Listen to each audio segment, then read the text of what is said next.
We're live. Hello, everybody, and welcome back to Changeling the Lost Smoky Mountain Wilds. I am William, or Shawnee, and I am your storyteller for this Changeling the Lost 2nd Edition Chronicle. And joining me today, we have Jeremy. Hi, I'm Jeremy. I am playing Jackson Montgomery, Merlin Dubois, who is a Ferris Changeling. And Julia. Hi, I'm Julia. I'm playing Cassandra Scott, the Elemental Polychromatic. And Katie. Hi, I'm Katie. I'm playing Jo Arbor, who is an Elemental Notary. And Drevian. Drevian, I'm playing Frisian, the Darkling Hunterheart. And we may or may not be joined by Austin, who is playing Frank/Lisa, the Beast. Beast can let the pump. Beast can let the pump slash polychromatic. It's a whole thing. Something Pain in our ass. Depends on how long. Anti-murder. It depends on how long the meeting that he is at takes, but if he's able. Will there be party-on-party violence? We'll see. It depends on if someone gets back. Pretty much. But as always, Black Lives Matter, trans rights are human rights. Eat the rich. Fuck Jeremy Vince McMahon. Yep. Can I say one thing? Yeah. This has been bugging me all day. Mm-hmm. A solar eclipse does not warrant a state of emergency. Wait, what? What? Whose state of emergency the solar eclipse? Sarah Huckabee Sanders, the governor of Arkansas. I mean, that makes fucking sense. If your education is that of somebody who's living in the 16th century, then yes, you might think that the world is ending with a solar eclipse. But I saw that, I'm just like, I know it's not even joking. Y'all. The solar eclipse god is coming to initiate the rapture. My first graders know what a solar eclipse is, okay? Oh my fucking god. So I'm sorry to ruin everybody's day, but I just want No. want that known for future generations. A solar eclipse is not a state of national emergency. Listen, it's fine. That's not my problem. That's Arkansas's problem. Yeah, you're on the other side of the country, buddy. Okay? No offense, Arkansas. Y'all are fine, but you kind of brought that one on yourselves at the ballot box. I mean, I'm from Georgia. Wow. Can't talk about our governor, but Okay, yeah, but to be fair, most of you brought it on yourselves at the ballot box. 50, I'm sure it was something like 54% of you. now I really want to look that up, but not that much. Just more than half of you, enough to screw the other slightly less than half. Pretty much. Like,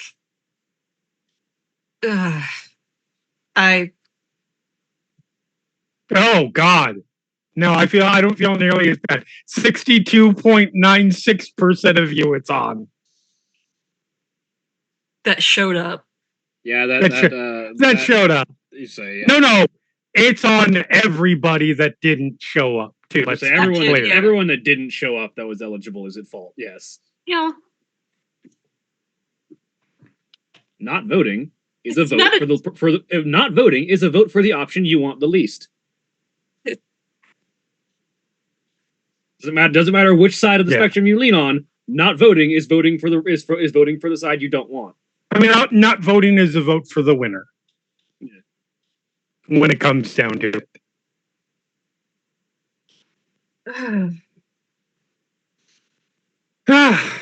So changelings. Fucking unbelievable.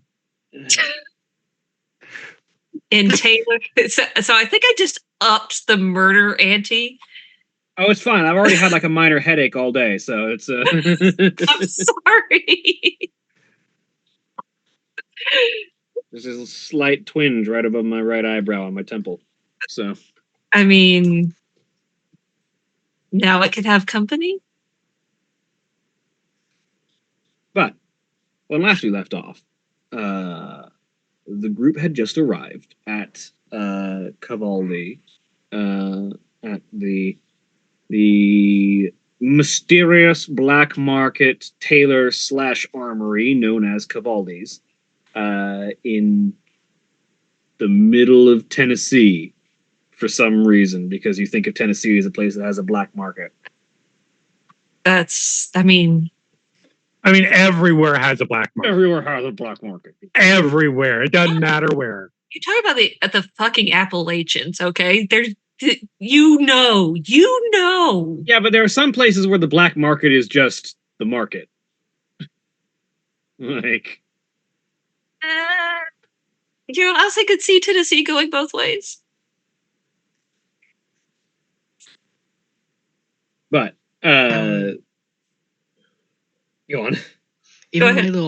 my little town has a black market. It's mostly for drugs, but it's still there. That's what most black markets are for, let's be honest. Yeah. And let's be real. At most small towns, the black market is like a dude named Chet that nobody associates with from high school, and will buy a beer for underage kids. Like that's the black market That's in the most black small market. towns. Buys beer for underage kids, occasionally has some weed. The if you're a part of if you're one of the counties I did my student teaching in, it's, you know, meth labs because we're in a semi-rural area. You know. But having arrived Just at Monday the things. having arrived at the black market establishment for outfitting hitmen and other people who deal in lethal trade, which I feel is slightly more unusual to expect in Tennessee. No. Maybe in our world, but like, but this is the. I would like to tell you about a movie franchise starring Keanu Reeves, and I don't think it took place in Tennessee. it takes place across the world. Yeah. I would be shocked if there was not a Continental in Knoxville. That's fair. There's gotta be. If not, then there should definitely be one in Nashville. Country Western branch. Now, actually, Nashville is probably more likely. Yeah, I would go. Yeah, Like, there's almost definitely one in Nashville, and there's a good chance of one in Knoxville. there's like a subsidiary in Knoxville. They've never been specific. I feel like there's one in every one Continental probably in every prominent state. Sorry, Montana. You go to Montana when there was Wyoming right beside it. Also, let's be honest, most of those areas. Wouldn't you feel bad for the proprietor of the Continental in Boise? Boise's at least more sizable than anything Wyoming has. Yeah, okay. There's a Continental in every state except the flyover states. Yeah, most of the flyover state, yeah. Anyways, you were saying, John. I was saying. I love our team. We're the best. To continue the derail, Boise start. has like a population that's the third of Wyoming. A third of Wyoming is a state, the city of Boise. Yeah. The city of Boise, Idaho. Okay, but Montana has to have less people than Wyoming, right? I don't think so. No, Wyoming is the least populous state. Oh, Yeah. fair enough. I haven't had to worry about knowing my state numbers in like 30 years. I barely remembered that Boise was in Idaho. I'm going to be honest with you. The only reason I know anything about Wyoming is because I live there. I'm one of the 5 people that lives in Wyoming. I know. I know the capital is Cheyenne. Yes, Yeah. I can do all the capitals still. I can do all the capitals. If you give me a blank map, I can show you where I can name every state.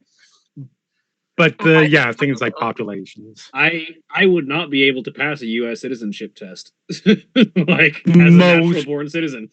most natural born citizens can't. Because we've never really had to, We never had to try. Yep. Yeah. Uh, Anyway, but yeah, Rory Taylor person. so yes, the group of you arrive at Cavaldi's and are greeted by a pair of individuals, Kent and Divaldi, as are their monikers, whose artwork has been posted in the Monday Night Crew chat for anyone who hasn't seen it already.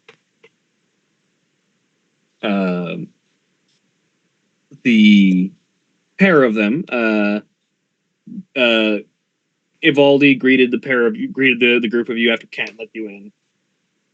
Ivaldi mentioned that Kent will be handling any of your sartorial needs, while Ivaldi will be handling any heavier equipment that might be necessary. So we pick up there as Bologna sort of indicates to the rest of the group and looks to Kent and Ivaldi. My companions here are going to need a full suite. I feel like we're going to be getting at least an outfit for most of them and possibly an accessory as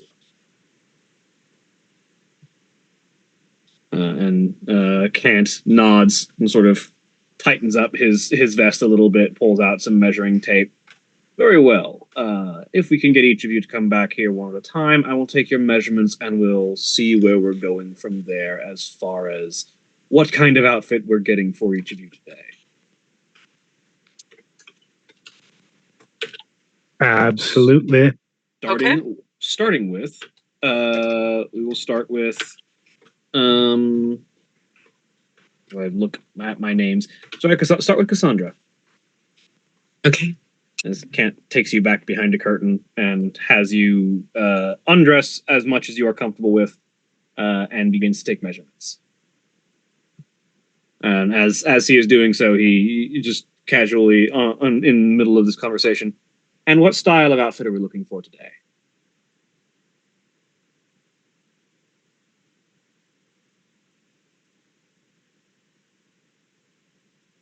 We're getting these to above board. We're getting these specifically to go hedge diving for artifacts, correct? Like that's why we're getting these. And also to have a nice outfit that's also practical in the case of a fight. I mean, Jackson's getting them getting outfits because armor. Prison's getting outfits because armor. And the first thought is like high profile events. Play bodyguard if need be. And Joe's getting armor because just became filthy rich and needs protection and wants to look nice. Well, I have two trains of thought here. One is formal evening wear, dress naturally, and the other is pantsuit. One for day, one for night. Very well. Any particular style or era of fashion that you're looking for?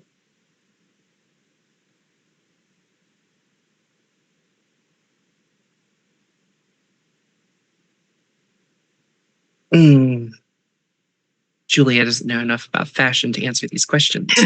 My immediate thought was called Lolita. I mean, that works for Julia, yes, very much so. All I can imagine is like the big float, like the big poofy skirt, except it has like a rager edge.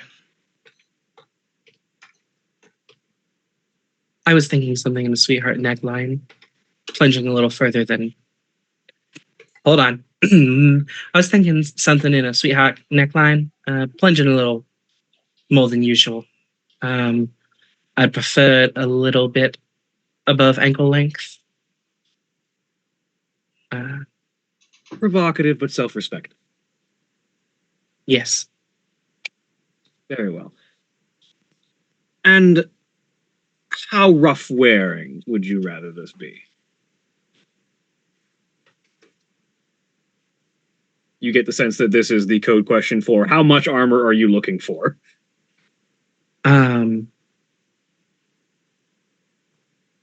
Something not too restrictive, something not too heavy, but enough to take a bullet. Very well. Minimizing penalties to mobility and endurance, maximizing efficiency. I think we can work with this.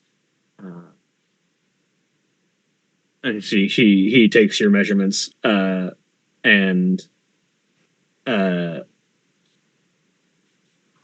for the suit. How many buttons would you prefer, and which style? 2 Armani. Very well. And any preference for coloration or lining? I'm thinking black with I'm thinking a charcoal black with a crimson in a lining. Very well. As Same for the dress, let's go royal purple. Very well. He's jotting all these notes down as he's taking measurements, and once he's got all of your measurements, he will just sort of wave you out. And please feel free to speak to Evaldi for your accessories that you may need as well. She will take a step out, and she will just lock eyes with Joe and point at her, and then point behind her. Oh, I'm next? Yep. Okay. Yeah. Joe. Yes. Can't ask you the same questions. What style of outfit are we looking for? Well, I need something for every day, and I need something for special occasions. All right, running 2 again. Preferences for dresses, suits. Dress for the evening wear. One shoulder. Goddess style. Flowy, easy to move in. Very complimentary to my figure. Mm-hmm. And the other outfit? I'm looking at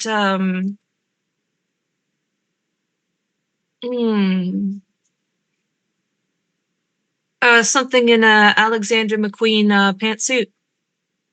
Oh. And how rough wearing are these meant to be? I need to be able to move, and I need to protect all vital organs. Oh. And coloration and lining? Ankle length for the pants and the dress. Color cerulean. Very well. And after he takes your measurements, he will signal you to head out as well and speak to Evaldi for accessories. Next up, we will bring in Jackson. Can you go with somebody else? Yes, Sorry. Okay, we will bring in Frisian. Frisian, your turn. Oh. And what is the preference of outfit for you today? I think for today, Can't begins to take your measurements as well. I think for today, 2 suits, one more casual and one more formal, like maybe a lightweight 2-button suit for casual wear, and then like a nice 3-piece suit for events. And preferences on cut or style?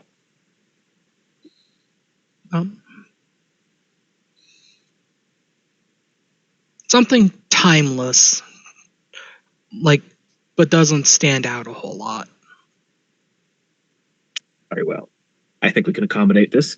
And preferences on coloration and lining?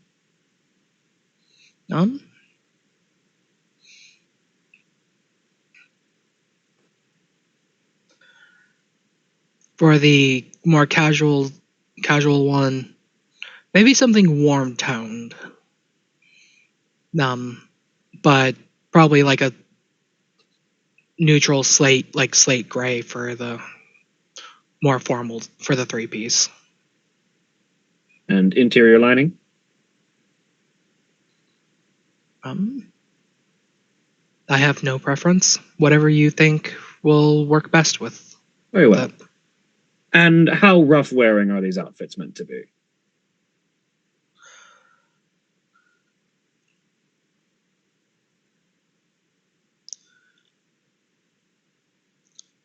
Let's go with on the casual suit, a more moderate, like not super heavyweight, but like fairly defensible. And on the casual suit, lighter.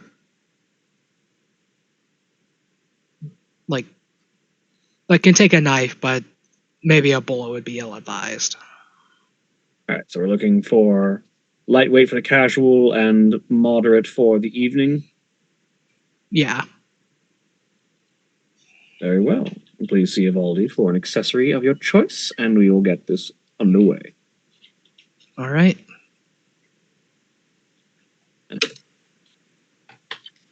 Frank, Jackson, Yes.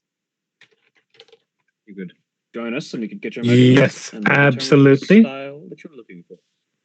Absolutely. What are we looking for today? I'm looking for. I'm pretty sure it's going to be very similar to what everybody is saying.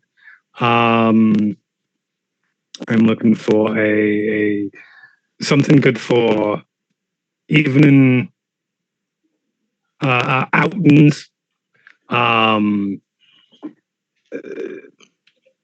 Suit, dress, both. That sounds like sorry, to make that a suit and dress both is what I was trying to say.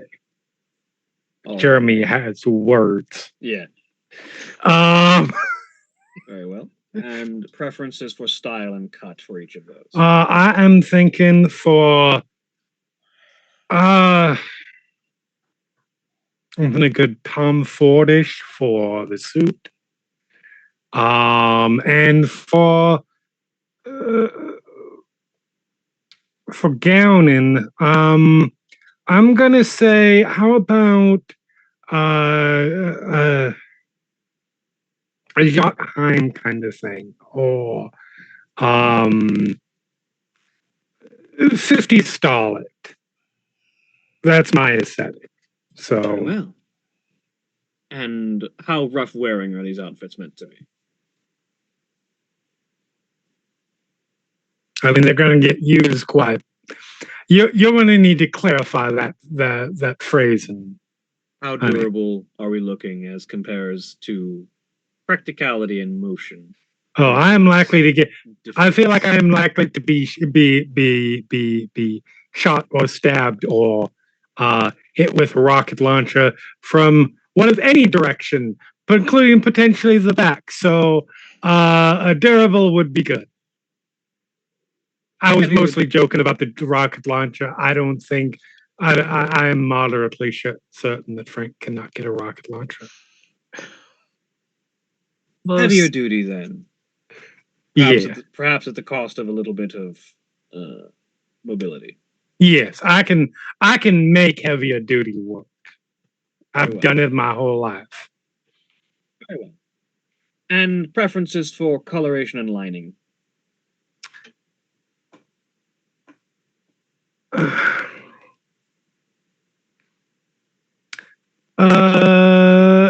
Suit white.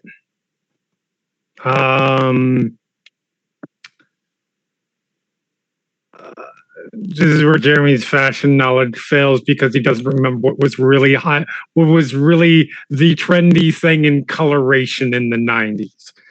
Because that's the thing. Jackson's boy fashion aesthetic is like mid-late 90s.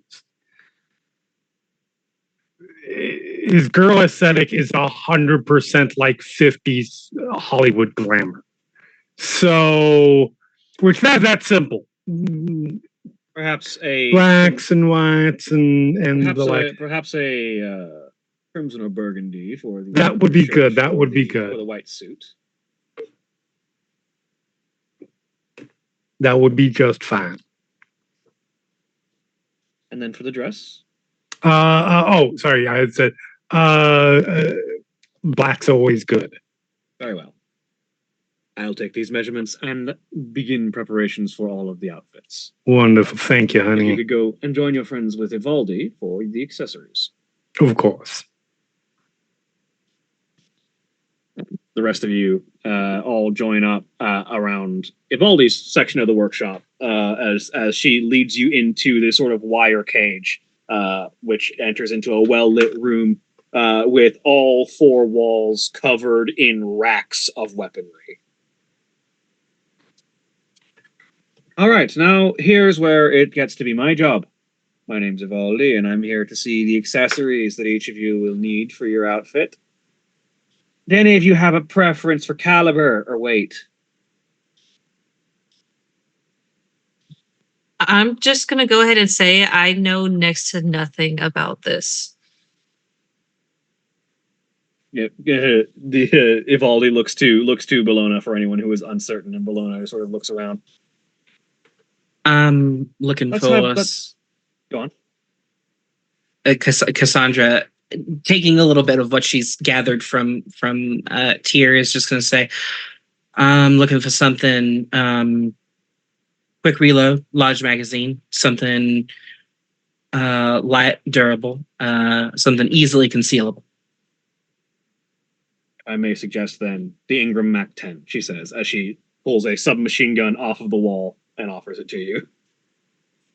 She'll take it and, sight check and weight check it. Yeah, it's a small SMG meant to be. It looks like an oversized pistol with a very large magazine, but but you can tell that it is a fully automatic weapon, easily concealable, especially when separated from the magazine,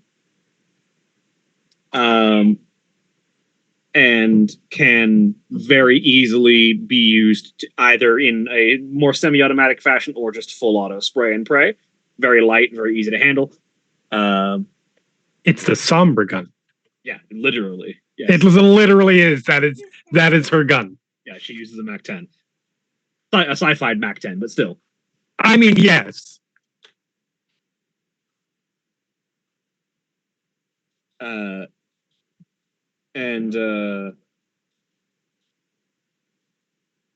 me double check real quick on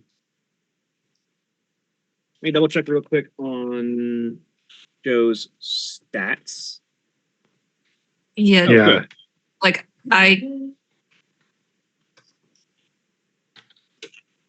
I have one or two dots in most fighting styles, but my weapons are kind of limited to knife and Glock.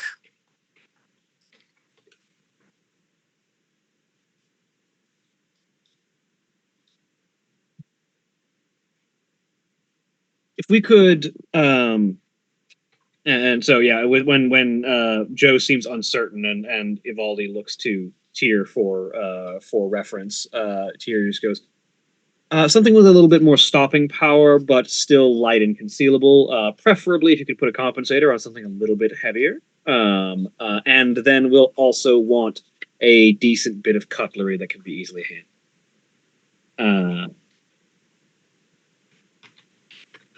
And the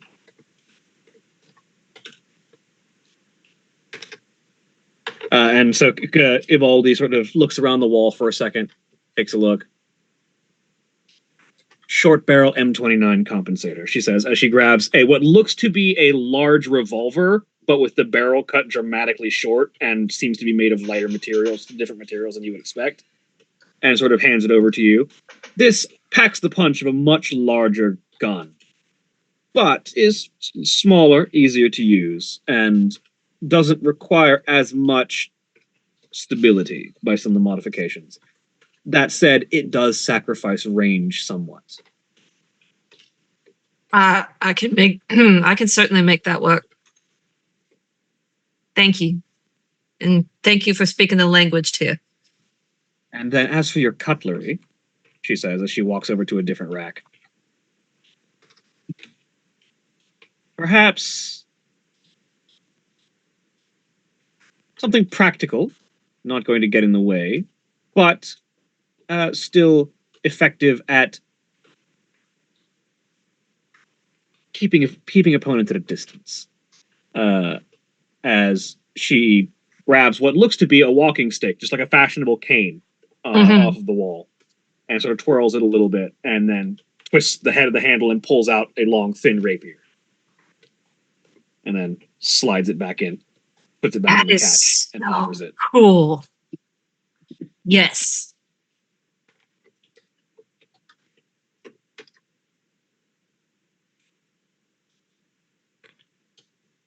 Joe is just gonna she likes the gun, but she loves this cane. So she's just gonna be like twirling the cane, playing with it. Ivaldi looks over at Frisian. And for you?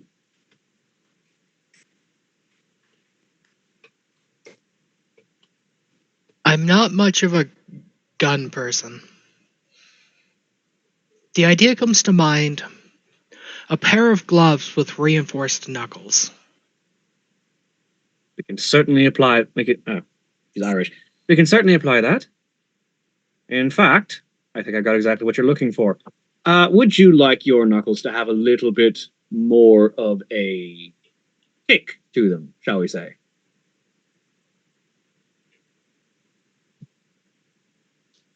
What sort of kick? She picks up a pair of gloves off of one of the racks and puts them on. And you see they have these sort of like metal contacts on each of the knuckles that seem to have like small prods on each of them. The punch taser. She brings her fists close together, and an electric arc sort of sparks between the two of them. I think that sort of kick will do well. Well, she takes the gloves off, hands them to you. Those are amazing. Frisian tries them on. Yeah, they fit perfectly fine.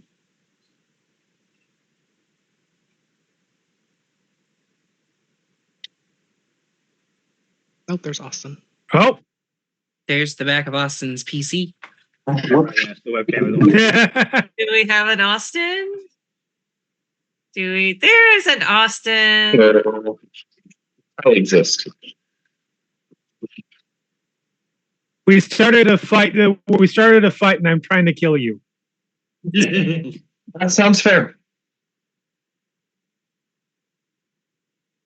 And then Ivaldi looks over to Marlena. And what can I get for I'm you? fixing cameras real quick. Yeah, that's fair. I apologize.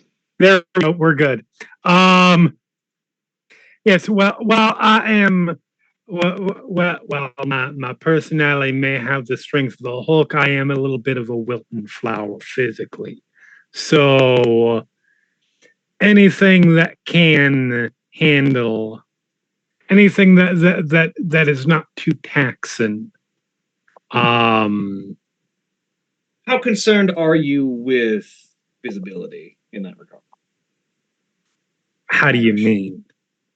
Would you like something that's got the kick, but it's not easy to hide, and you're going to have to be carrying it either openly or in a case, or would you like something that's a little bit easier to slot into a suit? I mean, I do like to make a good show. So I don't think it'll be too much of a bother. I happen to be walking down the street with, I mean, it'd be a bother to the police, but you know, it's fine. I'm rich. I'm rich and white. They're not going to care. I think that would be acceptable if there's something that fits. If I might recommend, then wrong accent. If I might recommend, then yes, I think very well an Italian classic, the Bonelli M4, compensated with a lighter profile to reduce kick. She says as she grabs a shotgun off the wall. Yeah. I was gonna say. I mean, it does look good. Sure. I see. This one's got a more comfortable stock, which should let you handle it without needing to bulk up your muscles at all. But what it does sacrifice on that regard is it will lose a little bit of the concealability that is traditional. It doesn't break down as easily as another shotgun, so you will need a case to carry it, which I can provide. And it doesn't quite pack as much of a punch as a more traditionally full-bodied Benelli might, but it's still got quite the kick. Fair enough. So, to break down that spread of equipment, because several of them are highly modified. The SMG, the Mac 10, has a damage modifier of +1, has medium range, high capacity, which, going by New World standards, is largely just a matter of how often it can be used in a scene.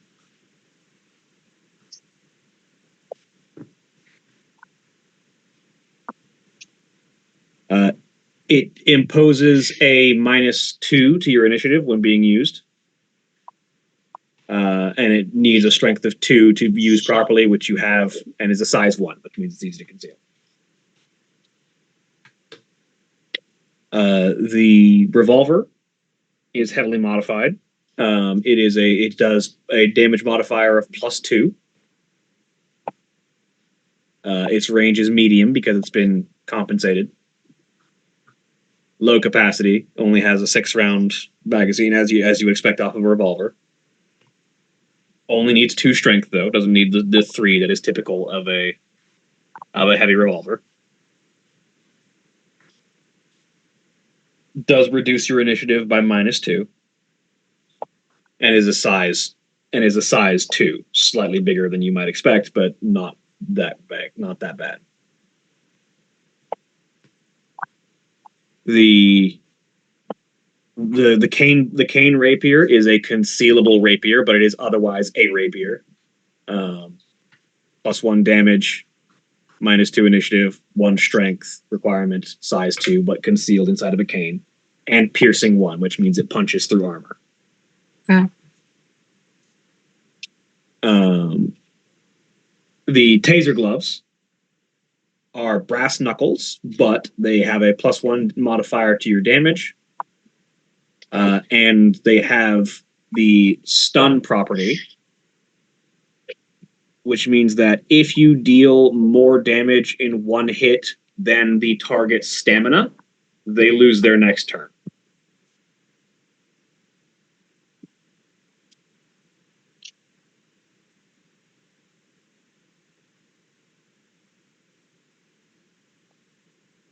And then the shotgun Mm-hmm. is like a base shotgun, but its damage is only +2 instead of +3. Okay.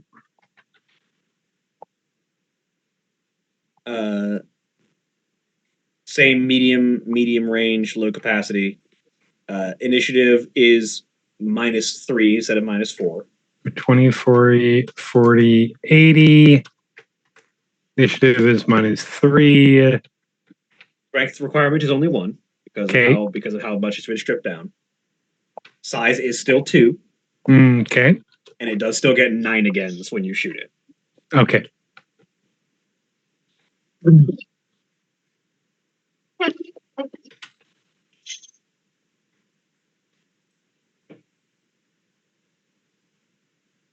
This I'm assuming this is like double loaded shell. There's no magazine with it. It's a Benelli, actually. It has a 8-round magazine. Okay. Cool. Sure, I put that stuff in there. Fine. Or 8 shell, I should say. 8 slug. Yep, that works. Okay, cool.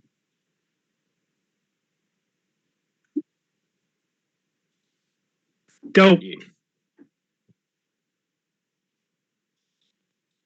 Meanwhile, was Lisa brought along to this meeting? I think so. I was with them Yeah. previously. Yeah, I think she was. Well, then we'll go through that. We'll go through that same process with Lisa as well. As Kant. Oh, no. brings I'm Lisa excited. as Kant brings Lisa in to take measurements. And what kind of outfit are we looking for today? Armored fursuit. That was going to be a question. On the one hand, I feel like you could make a really cool armored fursuit.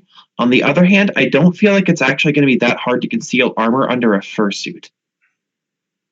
I've had stranger requests. That said, if I get armor that goes under regular clothes and then I can just wear those.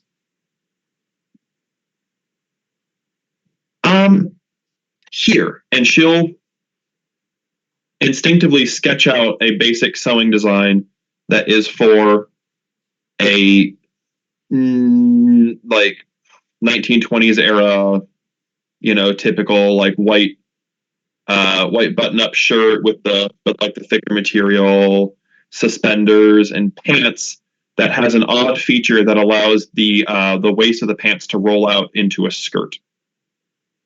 Very nice. This will cover cut and design as well. How rough wearing would you prefer this to be? I mean, it's supposed to look working class. Very well. Durable, but not too obvious. Yes. And coloration. Any preferences for lining as well? I mean, as far as fabrics, anything that's not going to be an issue against my fur. So probably some sort of silk or polyester. He does not question and just takes the notification down. Not questioning is a good way to be with Lisa. He works a black market job. It is important to not question. You asked the wrong question to the wrong person because you think it's a weird statement. You're gonna get shot in the fucking head. Exactly. And he takes the notes down. Very well. If you would join Ivaldi for an accessory, should you require one. Yes. And she'll go over. You join the rest of them in this square cage of various different weapons on all four walls. And there's our last newcomer.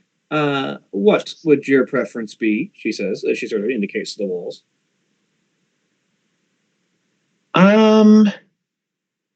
Well, Frank's not here, but I know that he has a penchant for a Tommy gun and a violin case. The classics. I think we can accommodate. No, it's not quite as iconic as an old-fashioned Thompson with a drum magazine, but as she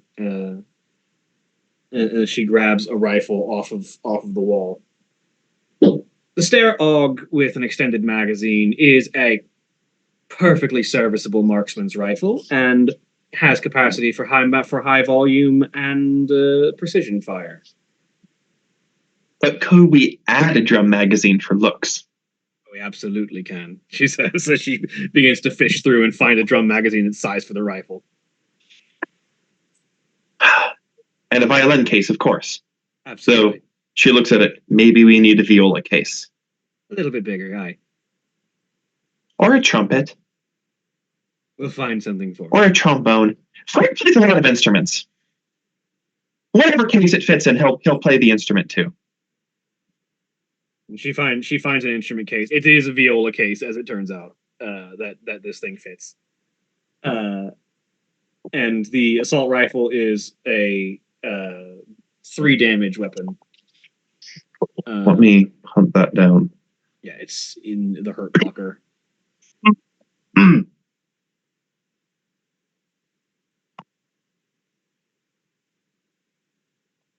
And she looks around. What kind of close combat weapons do you have?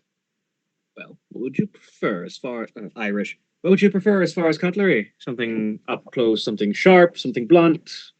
I mean, something would work with my claws would be ideal. Again, not here to question you. Well, we've got traditional brass knuckles. We've got katars that can be fitted onto the back of the hand. We've got access to more exotic things, tiger claws. Tiger claws? And she reaches out and grabs a pair of gloves off of a rack that are they're basic like black leather gloves, but they have this sort of folding metal backing on the back end, and as she pulls a lever in the palm, they sort of unfold a quartet of claws out of the top of the glove. Would that stack with my specialization in brawling claws? Yep. Ooh. She'll look over at the gloves. Can they be fingerless? Absolutely. Very hard to play stringed instruments with fingered gloves. Absolutely. And a flute and pipes. Lots of instruments, really. She makes a quick modification and removes the fingers and sews the edges back on.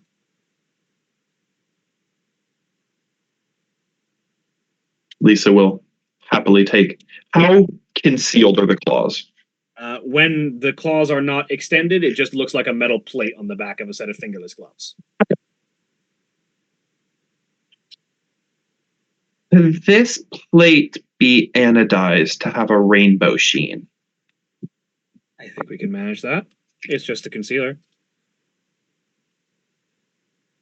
And she'll take the gloves, walk back into her workshop, take a few minutes, comes back. And there we go. Thank you.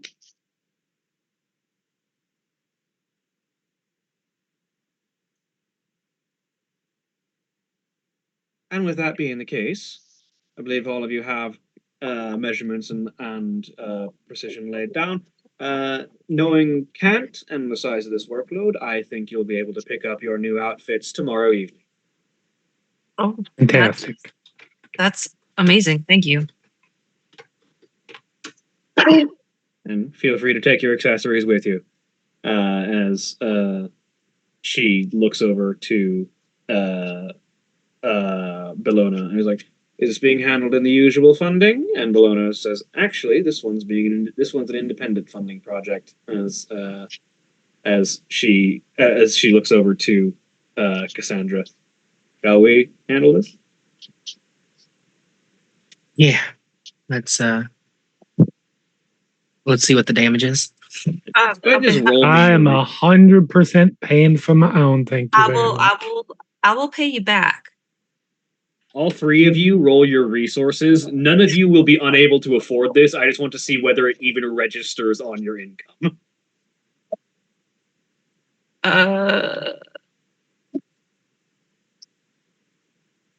Resources? It's a merit, so just put a simple roll and choose number of dice equal to your resource dots. Which actually is for Joe is going to be you need to update yours because it is now 5. 5. Okay, so I just need to Now roll 5 dice. do a simple roll. Yeah. Cassandra now is not the richest person in the party.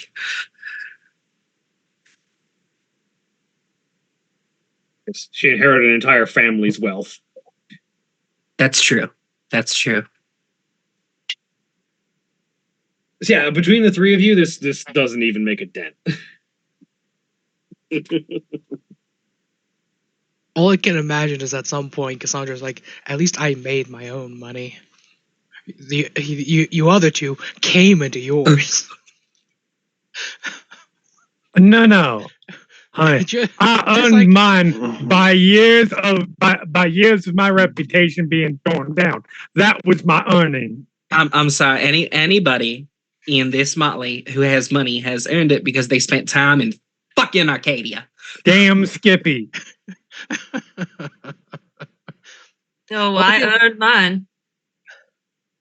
all I can imagine is like the Motley's falling apart, and that's the line Cassandra uses to try to go hard. Is like at least it's my work. Yeah.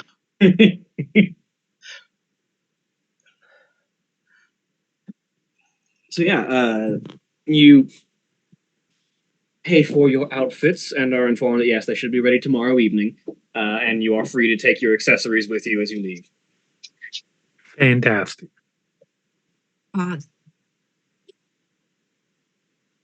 Can't wait to show James. Your husband is going to shit himself. Did you get toys for James? Not strictly speaking, no. I mean, strictly speaking, James has a sword, and it seems to be supernatural in some regards. If you want to get toys for James, then we're going to have to go to a different shop, sweetie. Oh, believe me, the cane can be used. My immediate thought is like get toys for James. Yeah, you have to go to the reptile section of a pet store. I got you guys a heating lamp. Perfect. Problem is, like, reptiles might be cold-blooded, but dragons categorically cannot be cold-blooded. At least if they breathe fire. I should picture somebody. It's like, oh, James, I got you a toy. It's like, oh, awesome. What'd you get? It just dumps a bunch of pennies out. Like, it's your own hoard. Dragons like shiny things. I may have to do a thing in game now. Go to the bank. Yes, I'd like to withdraw $100,000. All right, give me just a minute. No. I need that in pennies, please. Pennies. Just gonna ruin some poor teller's day. We don't have that many pennies in the bank. We have to put in for a transfer from the mint. It's like it'll take 5 to 7 days. Sure. As we accumulate every penny in this entire, like, not just this branch, but this entire, like, corporate structure. 5 to 7 days and about $50,000 in shipping costs. Oh, did you hear? But Cassandra would 100% do that though. It's like, I don't care what it costs. Were you aware of the scam that was being pulled back in the day where the mint was really incentivizing the use of dollar coins, and you could purchase dollar coins from the mint with no shipping, and people would use credit cards that accrued points, and they would purchase like $10,000 worth of these coins, immediately deposit the coins into the bank and pay off the credit card and keep the points. And they would do this over and over and over again to accumulate tens and hundreds of thousands of dollars of like credit card points. That's not even a scam. That's operating within the guidelines of Yeah, the I mean, rules. that's Yeah, somebody found an exploit in capitalism, and they're Yeah, upset about it. exactly. Exploit is a better word. I mean, it's like the people that paid like It's took like when advantage of Voltaire the- rigged the lottery. Yes. Yeah. I mean, Listen, when there are bugs in the game, until those bugs are explicitly outlawed, you are allowed to exploit those bugs. I know Blizzard disagrees with me on this, but Listen, it's only a feature until it gets patched out and called a bug. yep. It may be ethically questionable, but it is perfectly legal. but yes, I believe he can buy his own toys, but I believe he will appreciate the outfits. Listen, I'm just here thinking you're talking about toys for the husband, and everybody went in one direction, and my mind went in a totally different way. I know. Oh no, I also went the Oh, sex I went toy there route. too.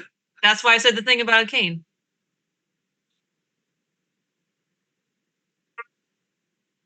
Look, if you're using a cane for that, I have concerns. I didn't say what I was using it for. Didn't say who the cane was getting used on either. The dragon might be tough enough to take it. No, that's what I was concerned about. Don't ask questions you don't want answers to. Look, I'm just saying, if you're aiming to peg your dragon, there are better things to use. I was thinking a swatting device. No, we're not pegged with a sword. That's just me. You said the cane first. Yes, because the cane is the part I'd be never. You know what? It's devolving into something else entirely. Anyway, you've all acquired your purchases. It is past midnight at this point. You got there at midnight, so it's like 1 or 2 in the morning.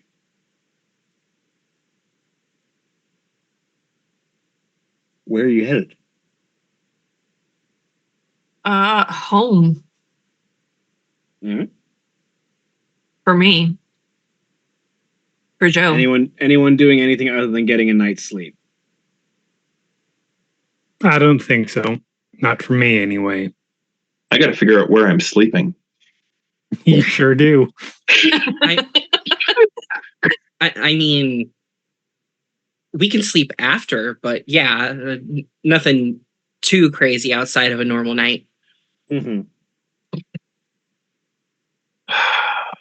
Um, I mean, you literally always have a place to sleep in the form of your hollow. yeah, I'm probably just gonna do that. I am headed back to the warehouse, which is our temporary home, until we find another one. And another one. The one bites the dust. I literally thought you just meant 2 homes, because you can. Yeah, I can, but well, here's the thing: we're doing, and I've got her accent, and I'm just going to stick with it. Go for it. Because the warehouse and the home that the fetches had occupied are no longer going to be used for the charity work. Correct. Get the charity work off the ground, and so we are looking at houses for actual living that have nothing to do with the business or the charity work. Correct. I just figured you were going to like buy a summer home and a winter home that are directly across the street from each other, so that way you don't have to worry about neighbors. I mean, I don't want to be. I mean, it still might happen. I just, start with one, and then we'll see what happens. Yeah, I was just doing the Khalid meme, the another one.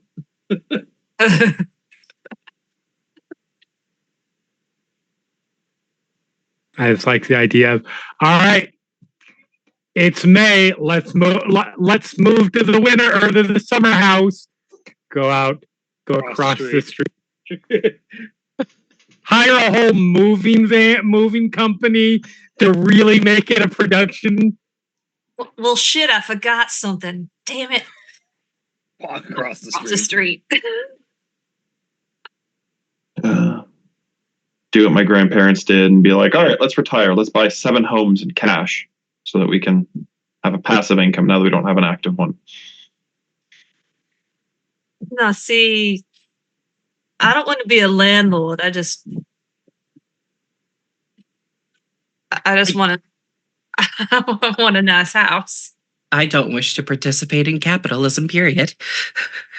I'll participate in charity. I will not participate in capitalism. Thank you very much. Sadly, we live in a society. Yeah, unfortunately, you do participate in capitalism. Yeah, I am talking about a pretend world where my husband is a dragon. Okay, thank you. Yes, unfortunately, that world is a world of darkness. So you still participate in capitalism because it's Yes, a broke world. I participate in capitalism where I have money. Yeah, you participate in capitalism where you are the capitalism. So I don't have much of a problem with that. Also, You're you could going be to participate, at least win the game. See, exactly. It was the fucking point. I believe the point is you are all getting a night's rest. Getting a night's rest. Drevian. What? You had a thing that you were trying to say. Got cut off twice. I'm sorry. No, it's like you can be the landlord and do charity. You buy up a bunch of houses so some lords can't buy them, and then you put them in the affordable housing program. I mean, that's kind of what the goal is with with one of them at least. We'll see. And also, you paint them purple and green.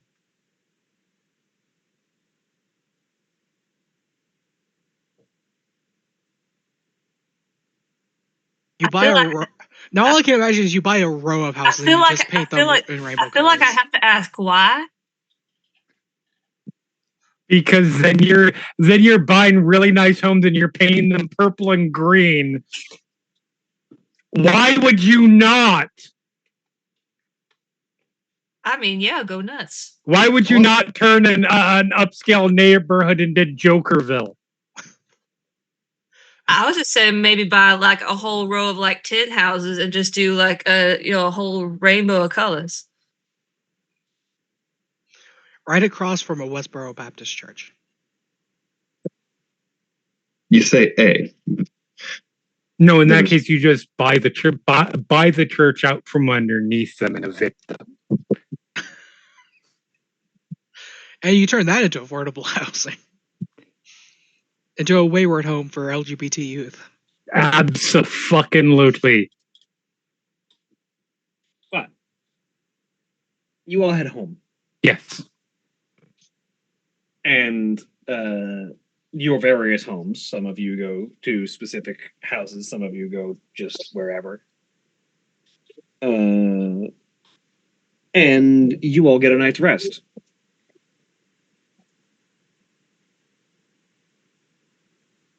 Now, was the goal to wait until the outfits were done before you go into the hedge?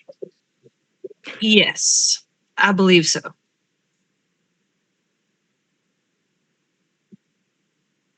Excellent. So, you have the majority of a day ahead of you before you can head back and retrieve your outfits the following night. Is there anything major that needs to happen today on any of your individual dockets?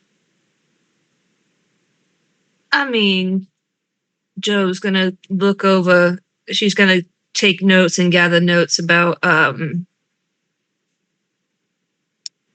information that each of the courts can provide regarding the charity work, and kind of start looking at start doing the paperwork and laying the groundwork basically for getting that off the ground, and also house hunting for herself. So that's what she's up to.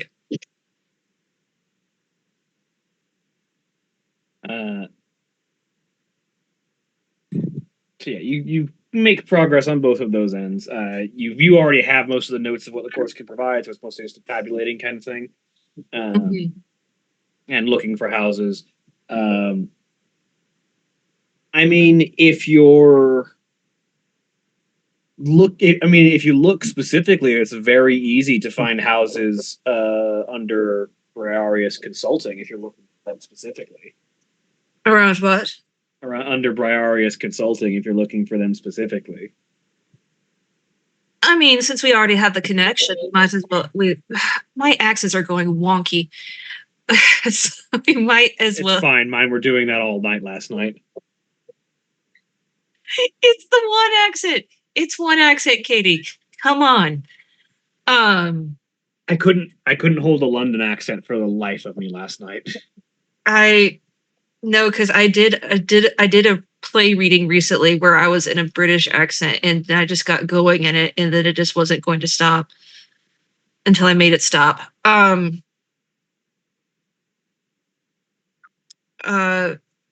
yeah, we already have the connection, so might as well use it. All right. What time of day do you put a call in with Briarius Consulting using that business card? I mean, well, let's see, it's fall, so I'm guessing that sunset's a little bit earlier. A little bit. So I call it sunset. All right. You give a call. It rings a couple of times. And then picks up. Briarius Consulting. This is Amy Briarius. How can I help you today? Hi, my name's Joe Abba. I was actually with a client of yours with Cassandra and Tia. And my husband and I are looking for a place, and we were very impressed with your work and wanted to see what you could find for us. I think something could be arranged. You hear the tension immediately enter her voice when you say who you were with last night. And what exactly are you looking for as far as homesteads go? Looking for a lot of space. Looking for at least 6 bedrooms, if not more. Office space, backyard, garden space. Not as many, few neighbors are okay, but no crowded places. Would you like the house next to your friend? Because that seems to fit all those same boxes. There's a house next door. Yeah? And we own that one too. I think I'd like to take a look. At least I know I get along with the neighbors. That can be arranged. When would you like to have a tour? Oh, whenever you're available. You can At do the- tonight if you're willing. Yes, tonight. Quick, out of game. What time are we picking up stuff? Sometime in the evening around midnight. Yeah. I am free until about midnight. I have a prior engagement. But until then, I am free. All right. I think that can be arranged. That sounds. Shall we meet around 8:00? 8 o'clock would be great. Can you give me the property address, please? Absolutely. And she'll rattle off an address. All right. We'll see you at 8.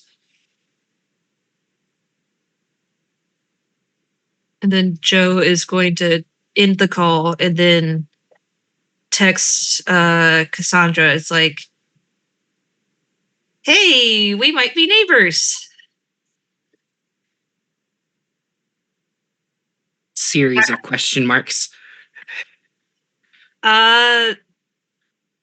James and I are looking at the house next to yours that is for sale. With your realtor tonight. There'll be a pause for a few minutes and then you'll get back. Well, at least you know you get along with the neighbors. Do you want any of us to go with you, or do you want to do this one on your own? I mean, if you'd like to, that's fine. I don't have a preference on going alone, but I'll tell the Motley in just a minute, of course. But I wanted to text you first because, neighbors. And I didn't want to seem creepy because, like, oh, well, But yeah, I hope you're not tired of us yet. If we like this house. Oh no, and I'll look forward to the kids getting to know the Aunt Joe. Oh, All I've right, never been an Aunt Joe. Oh, I'm so excited. So now Jackson has to buy the house on the other side of Cassandra. And that would track. So We have to find a way to get Frisian and Frank and Lisa, the other houses on that street. We have to convince Frisian to get their own house first That's of all, fair. because that I feel like that is gonna be a big ask. Frisian take care of a house? What? or I could move into somebody's basement. Over the course of the day, aside from that, Cassandra, over the morning, you get faxed all the information and contract work about the house that you're looking to buy. Tyr and I will sign all of that, and Cassandra's the rest of her day is casual flirting / actively having sex with her partner in between hyperfixation writing stints. I write a few pages, need to take a break, go fuck. Write a few more pages, take a break, go fuck. Yeah, Dravian's got the point. It's like it's an incentive to write. Hey, Yeah, I was gonna say, are they gonna complain at all? Like, I was about to say. Oh no, yeah. my papa is coming on to me again. Oh no, the woman that I love decided to come sleep with me again for the day. Oh no, how awful. Yeah. Yeah. Tragic. Busy day. What do I need to roll for the writing that she's doing? Go ahead and roll me.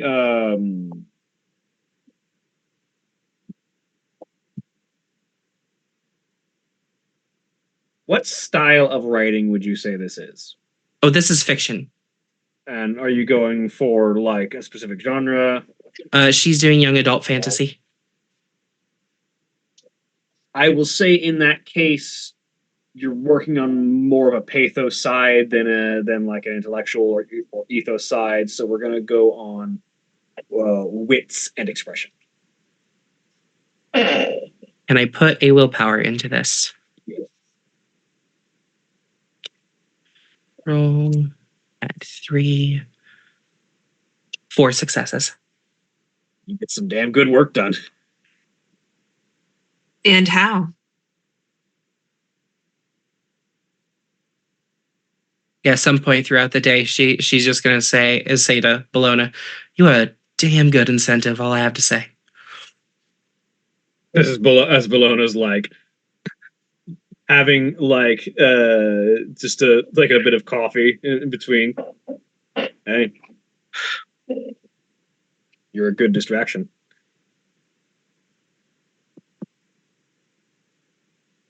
I try. Also, Joe wants us to go look at a house with her a little later. Interesting. Apparently, we are potentially going to be neighbors. Which means we're probably also dealing with the same woman again. Yes. Well, if all she's doing is running a real estate business. I mean, I've heard of worse vampires. It seems like the vampires in the city are mostly just involved in business affairs. We got lawyers, we got realtors. Yeah, but it sort of twigs the caution when a bunch of people involved in big business throughout the city are people who literally drink human blood to survive. Oh, I'm not saying that it's all, rainbows and unicorns, but at least we don't have them just like rampaging down the street. No, that doesn't happen unless you get closer to Mexico usually. The fuck's going on in Mexico? I don't know, but the more you go west and then south, the more you see dramatic, active, violent vampire attack reports, at least according to the network.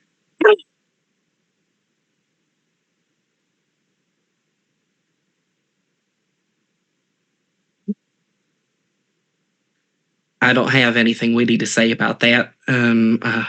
Usually I do, but I don't. Yeah, I mean the vampires in the area aren't too. I mean, I only dealt with the one. You have more experience than I do.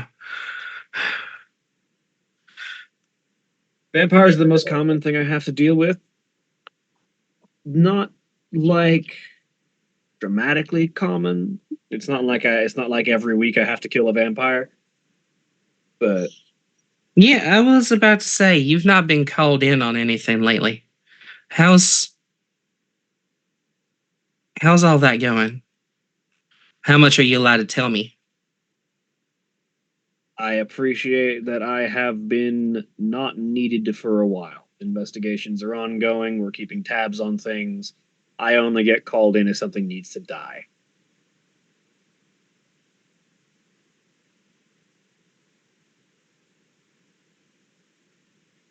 Well, guess we'll count our blessings then. Yeah.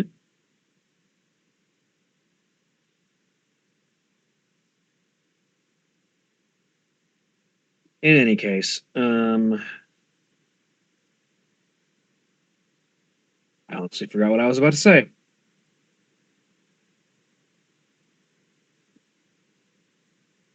I mean, your brain's a little fried. Just a bit. And it's about at that point that that Bellona's phone rings. Reaches over, Don't. flips it open. It's Fixer.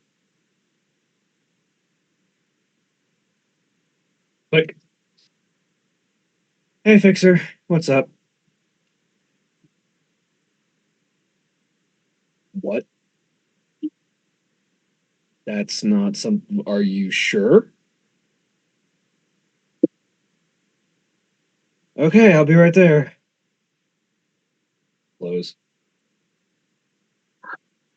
Remember that streak that I was saying about? I had to go and open my fucking mouth. Apparently, there's been a complete exsanguination somewhere downtown, so time to investigate.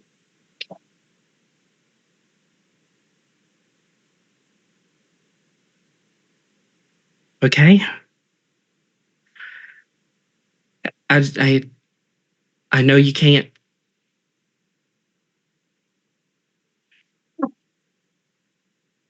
If it is Maeve,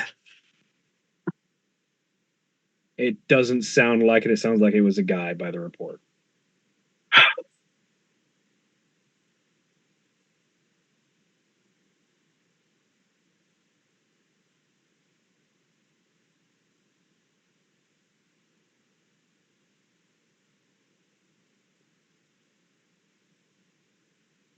go. They're waiting for you.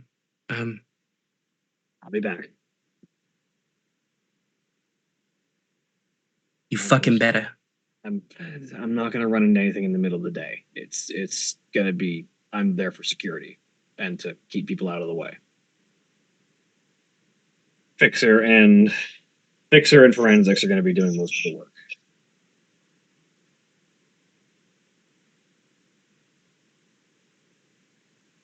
Okay. She gets up, grabs her stuff, heads out to her vehicle.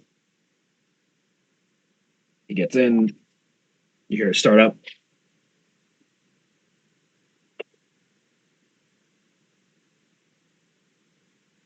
Our truck drives away.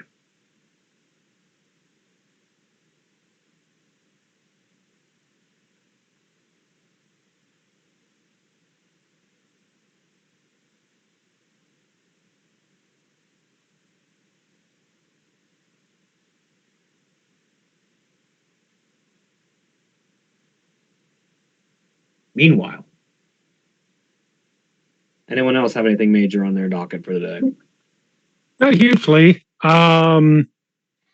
handling very human stuff, because I'm sure there's a lot of Frisian, that are you sort of looking to actually thing. get taught to drive today?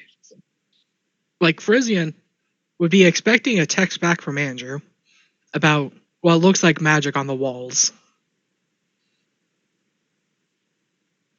Right. Be- What the specific thing that you saw? in the basement of the house that Yes. Right. Yes.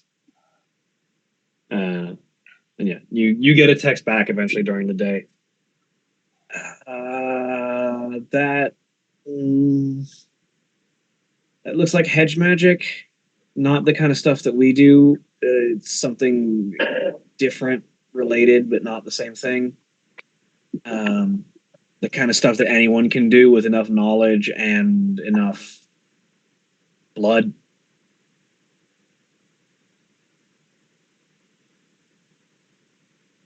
wait, anyone can do magic? It's not as impressive as you think. It takes a lot of study, and if you don't get it right, it either does nothing or blows up in your face. And usually, it requires some kind of sacrifice. Huh, so there's some variety of mundane witch. That's like an oxymoron, but still.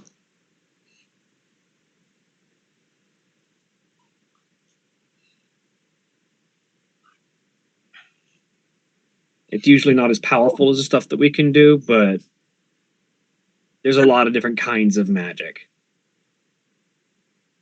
I mean, you guys have your own unique kind of magic. This is true.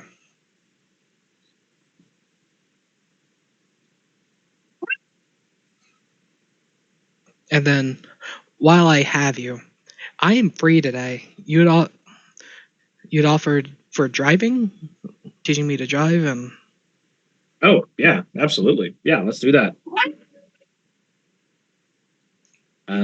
Where can I meet you at? Frisian thinks for a little bit and decides he wants to go for a jog because he didn't first thing in the morning, and so like puts a like looks at a map and decides on a location like 3 miles away. All right, I'll bring a car that way, and we'll get some practice in. And then Frisian goes for a jog and meets up with Andrew. Yep. And Andrew gives you, loosely speaking, about a week's worth of driving courses over the span of a few hours. Don't question it. Like, fortunately, Frisian's not starting from scratch. Yeah. And also, who knows what Andrew's doing? Don't question it. You're not a witness.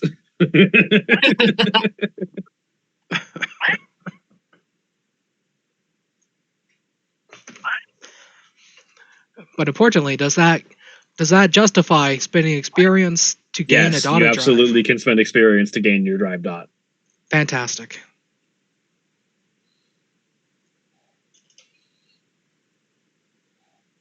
And at that, we'll go ahead and take our break for right now. We will reconvene in the evening with whatever tier discovered over the course of the day before meeting up for that house tour. I need to before- tell Motley about because I technically Yes. have. Did Austin have anything that was happening during the day though? That's a good question. Yes, I had. Frank had some morning plans, but I might need to talk to you about those separately for reasons. We'll talk about that over the break. All right. So remember, when we take our break, you take your break. So sit up, stretch your legs, do whatever you need to do, and we'll be back in just a few minutes. Please enjoy these commercial messages.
We back.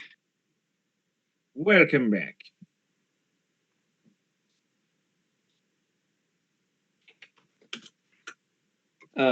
When last we left off, we were returning in the evening of when last we left off, as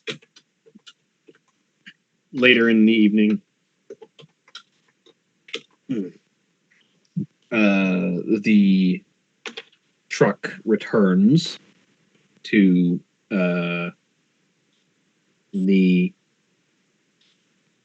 Scott family house. I forgot your surname for a second. I had a question I had to text to Cassandra Yes. for that. Which was that Cassandra, you would get a text asking if I could asking if Frank could have your sister's number.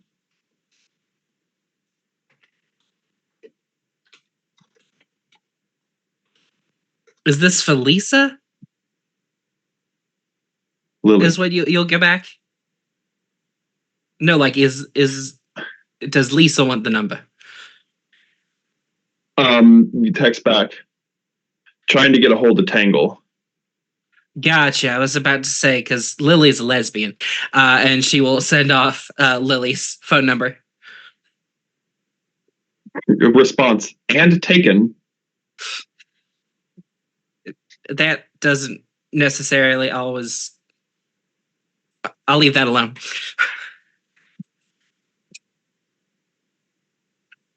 Cassandra will leave someone else to explain polyamory to Frank. Could you imagine polyamorous werewolf that's like, cool, here's the pack, and here is my polycule. And it just looks like a Venn diagram. See, the real reason that you want like a 4 to 5 person polycule is so that you always have a consistent set of people to play D&D. Yes, of course. Definitely why that happens. Definitely. Polycule 100%. D&D, Dungeons and Date Night. That's what I was saying. It just makes the organization easier. It's like, I know what you bitches are up to. We're gonna play D&D.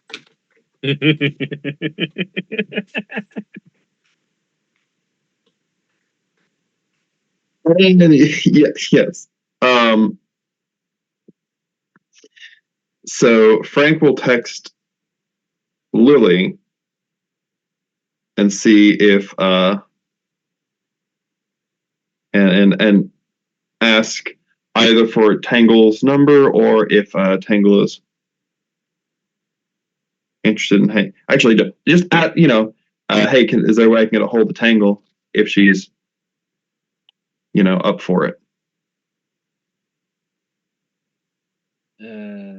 You get back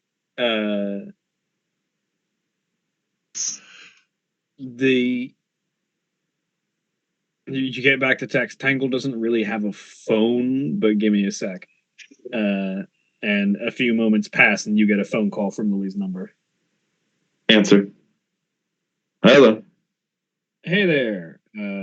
So she's in the room here. What did you need to ask her?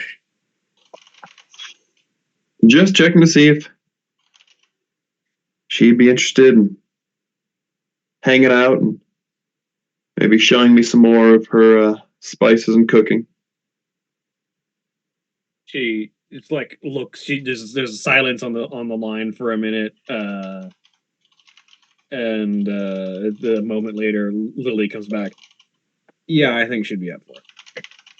Cool. Shall I meet you over at your place or? Yeah, you can swing by the apartment. Cool. All right. Be there shortly. Hang up. How do I get there? Should have thought of that before you made a date. Better start walking. GPS, how far of a walk is this? It's a few hours. Too damn. In the group chat, I don't suppose any of the wealthy among you have a spare car I can borrow. There is an emoji sent of just a middle finger. We text back, we do not have a spare car, and no offense, even if we did, you would not be driving it. Having seen the group responses, Cassandra will text Frank individually, where do you need to go?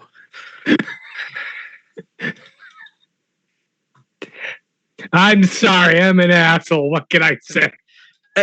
Considering the past few days, that's perfectly justifiable. We have like a car.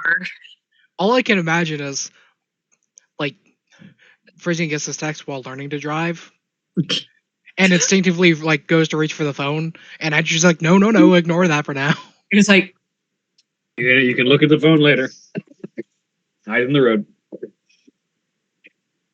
They're two brand new technologies, modern cars, modern phones. Do not combine them.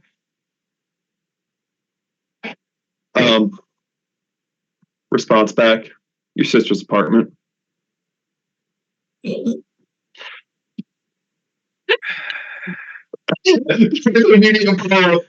you should probably rephrase that. Just staring at the phone, waiting for the ellipses to show back up.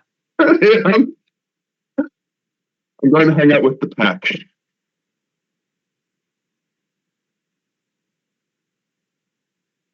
All right, I'll be there in a few minutes. I'll drop you off. Thanks. She will finish the page that she is on, grab a notebook, write something down, underline it 3 times, circle it 4 times, and then close the book with the pencil left on that page. And then we'll grab her keys and head out. You drive out, and presumably with a little bit more communication, you locate Frank.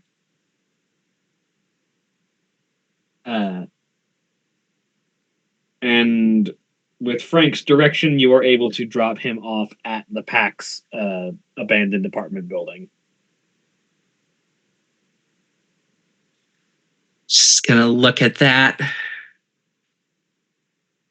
They could have.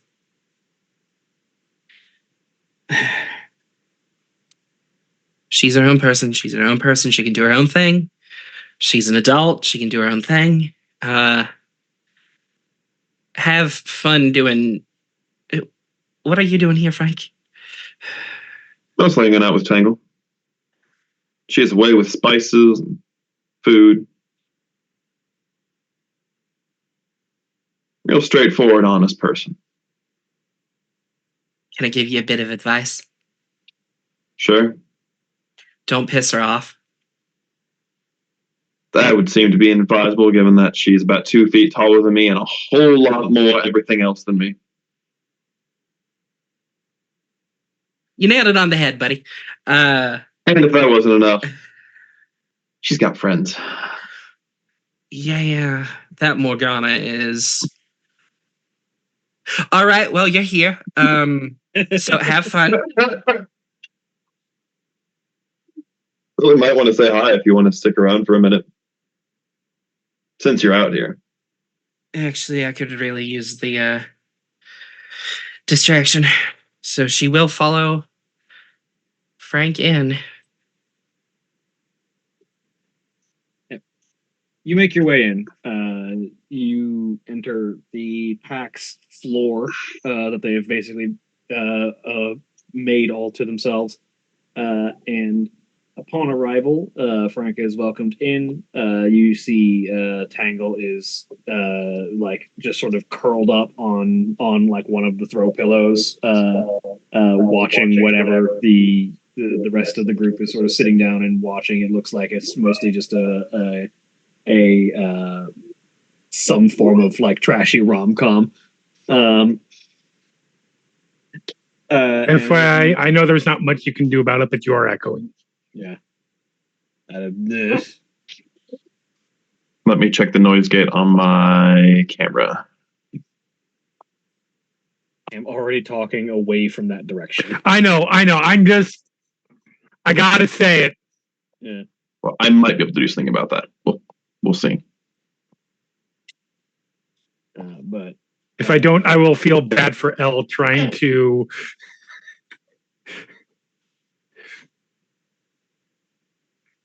But as you enter, a number of them sort of look up to see who's there. Wave greeting. Lily runs up as she recognizes that you are there, Cassandra, and is like, "Hey, sis."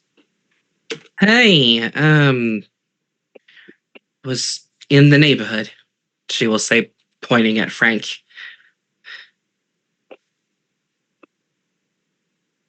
Yeah, well, welcome in, I guess.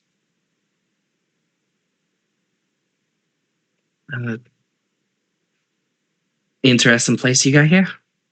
We'd like to keep it quiet and out of the way. I'm not judging.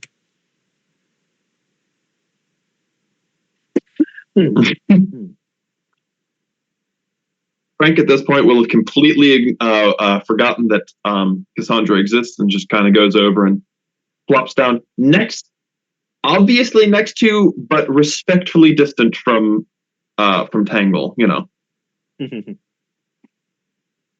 and just sort of take a look at what they're watching.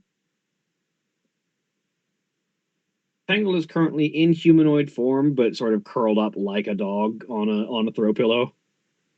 That's cool. Frank does the same thing where he'll just Frank and Lisa maybe curl up like cats. So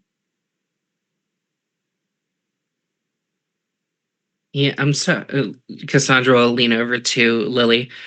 I'm starting to think my cat has a little bit of a crush on your dog.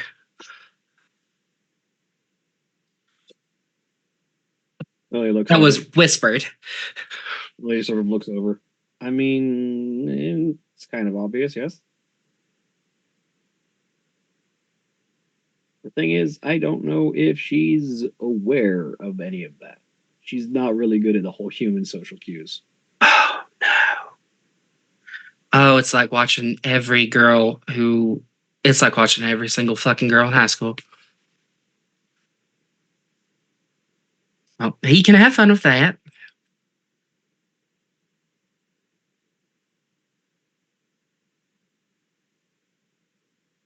I So desperately need a distraction. I was gonna say, what brings you here? Tia got called in. So something dangerous happened.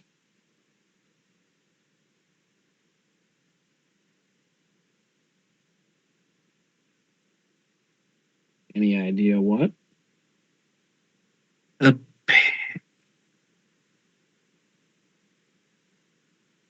Don't know if I'm allowed to say. That's fair.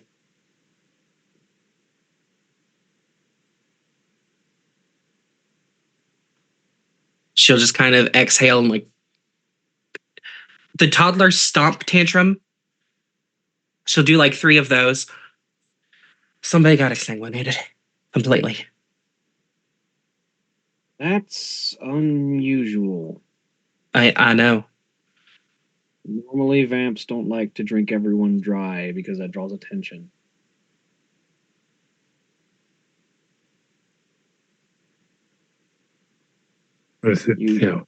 Usually the leeches are better about keeping an eye on that.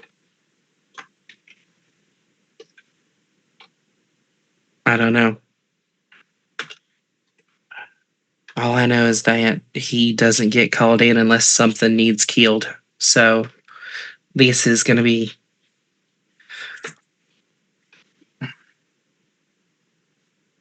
She'll sit against the nearest wall and slide to the floor.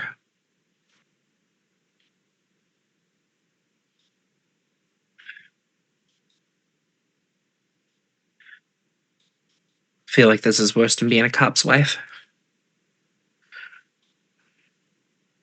Probably, yes.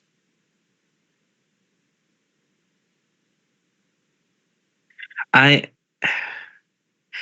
trust her, and I know that she'll be fine. It's just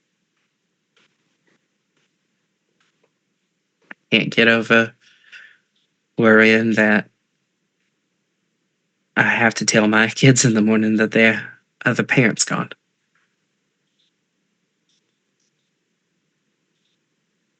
Yeah, I'm sure that must have been difficult for them too. Right. Right. They've been through this before.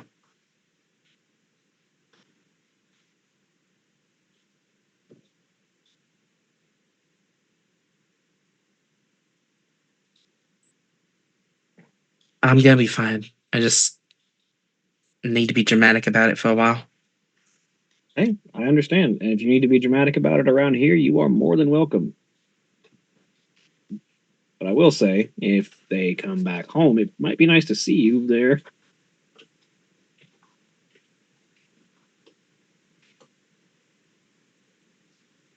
She'll stand up, brush herself off.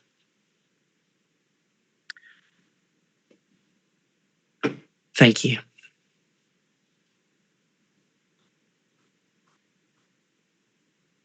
Hey, I'm always here if you need me. I know. I know. And that street goes both ways. Lily pad. I know. Okay.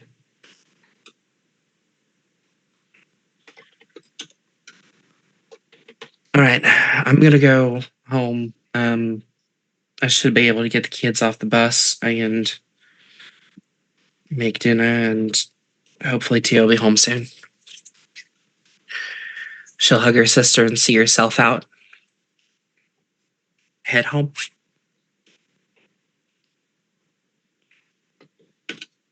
Cassandra heads home while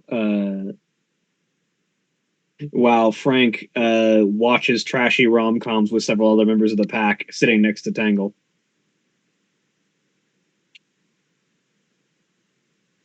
Pretty much.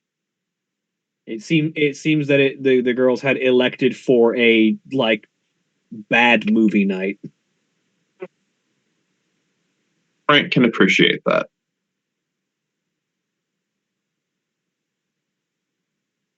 Anything else other than just watching movies with them? No, he's really just sort of All right. getting to know the pack. Like as much as he obviously has a crush on Tangle, he finds the werewolves. He likes them. They're expressive. They tend to be fairly straightforward and honest. Like he feels relaxed about them, around them. Only because you haven't met any Shadow Lords or Silver Fangs yet. I mean, no. There's Scarlet. Yeah, but Yeah, but you barely met Scarlet. Yeah. And Scarlet is the one who is most savagely ripping apart every bad aspect of these bad movies. It seems like she was the one who was most into this bad movie watching thing. And Frank just appreciates it. So yeah.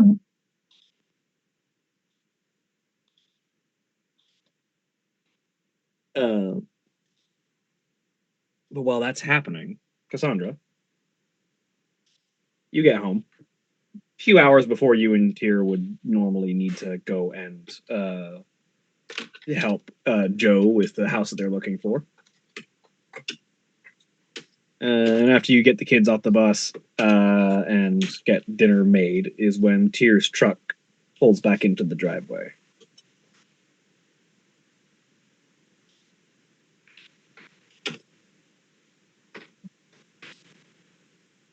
few moments pass. Door opens and Tyr walks in, looking annoyed and exhausted, but none the worse for wear.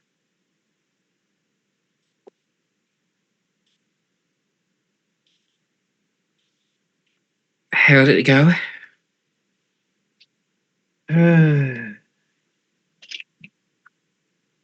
Not great, but not awful.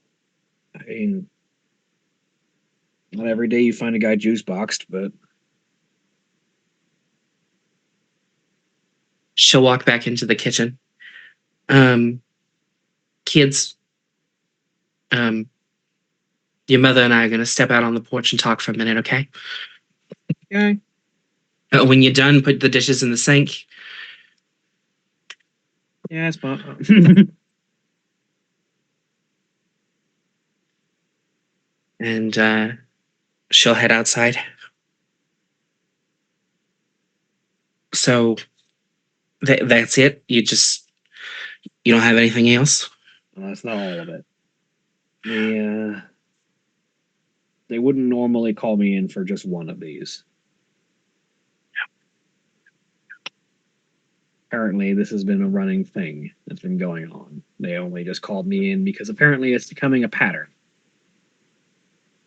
They don't know if it's just one vampire who got ideas in its head that it doesn't need to worry about living beings, or if there's some kind of bigger conspiracy going on. But normally vampires don't kill their feeds. But we've had about 6 of them turn up, apparently.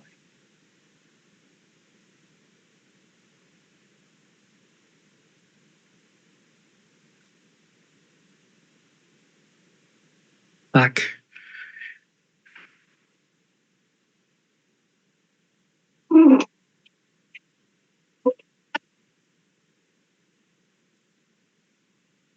So it's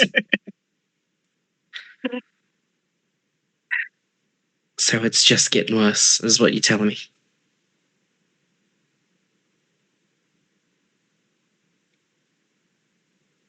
Don't know. What I do know is that checking up with our real estate agent might be a good idea. Well, They don't seem like the kind of person who'd be involved in this, and they might be just as worried about it as we. well, that's good news for you, because in a couple hours we are going to another house showing with Joe. Sounds good.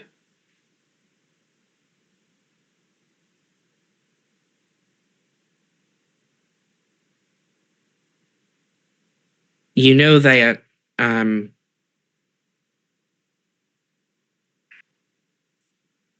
want to help.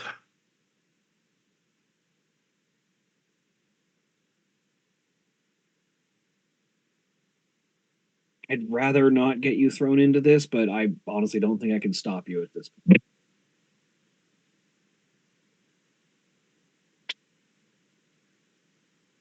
No, I will. If I have to trust that you're coming home, then I have to show trust in you by not getting involved in this.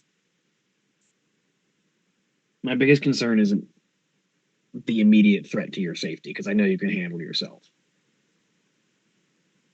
The bigger concern is that the network feels like this is too big for just us and is bringing in other groups. And some of them are less than tolerant. You're telling me you're going to have other hunter organizations running around when the network knows a number of changelings in the area. They don't know all of them. They don't know how many of them there are. I haven't given them everything. But the network is bigger than just this city. They exist all over the world. And higher powers than me decided to make this a joint effort.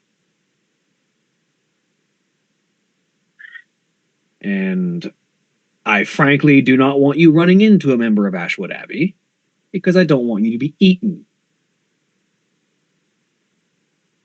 We're going to put a pin in that.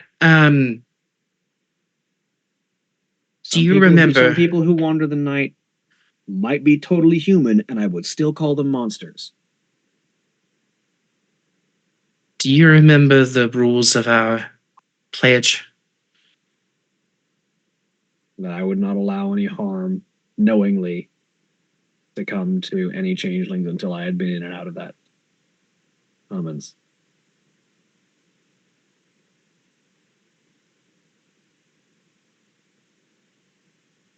I feel like it might be a good idea for us to break that contract.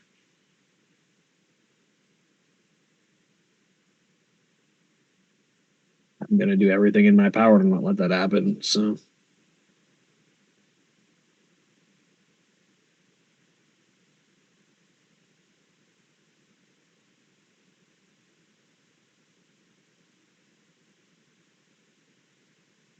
Hey, we can keep it up, but good things don't happen to those who break oaths.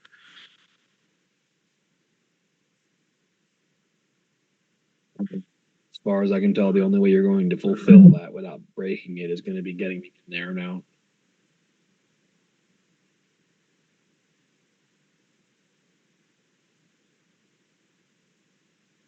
I don't want you to stop seeing me.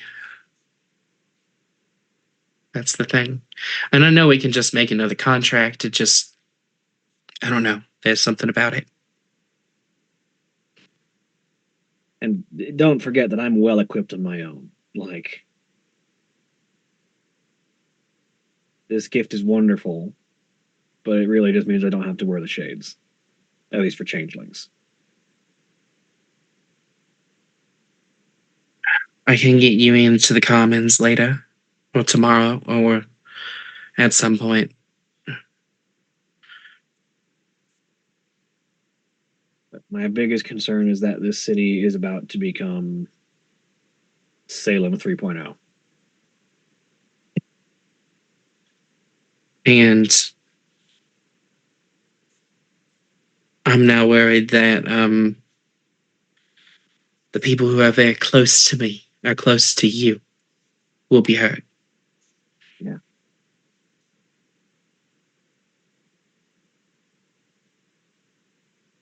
And I have some friends in some of the other orders, and I'll see what I can do to.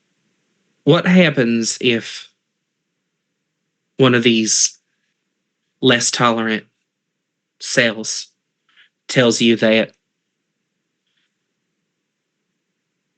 what if they do not look kindly to you being married to I tell them to I'm a- fuck off, and if they have a problem with it, take it up with my superiors. I'm not in their jurisdiction, and they're all here as guests, so they play by our rules.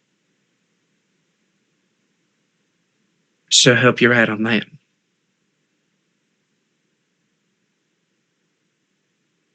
We've had to back ourselves up with force more than once, but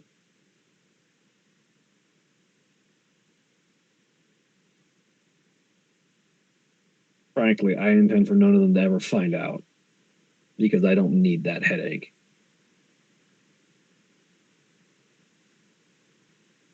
I don't need any of them getting ideas in their heads about trying to go around my back.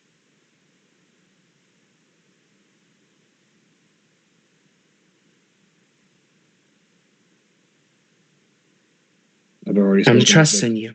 I've already spoken to Fixer as far as they're concerned, as far as intercell communication goes. Changelings don't exist in Tennessee. Good. Frankly, no other cell, no other organization of hunters is as good at finding supernaturals as we are. They don't have the kind of tech that we do that can actually see things. And they don't have you. I wasn't going to brag, but I will. I got the receipt. I bought the rights to do that.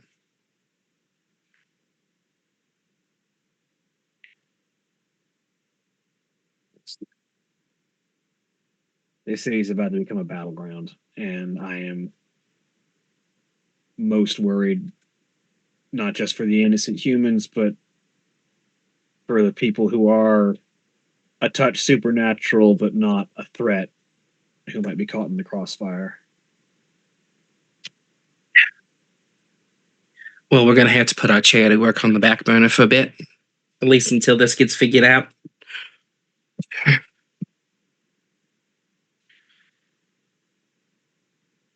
And she would have told him all about the charity stuff that we were planning yesterday. I mean, just be careful about it. I won't tell you to stop it, but make sure it stays under wraps.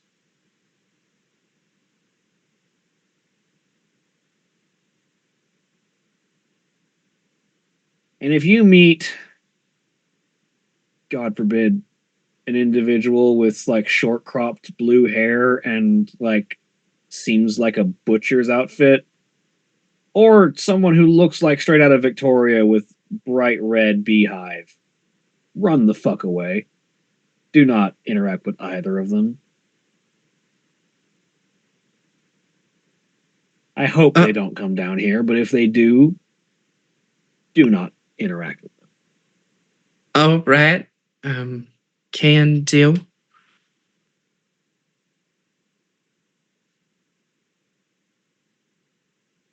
Like I said, some people it might be perfectly human, and I would still call them monsters. And some of them are ostensibly on our side. Well, nothing we can do about that right now. How about you go in, get yourself some dinner, and get mentally prepared to go look through another house. Yep. Okay. The two of you have food. And after about an hour,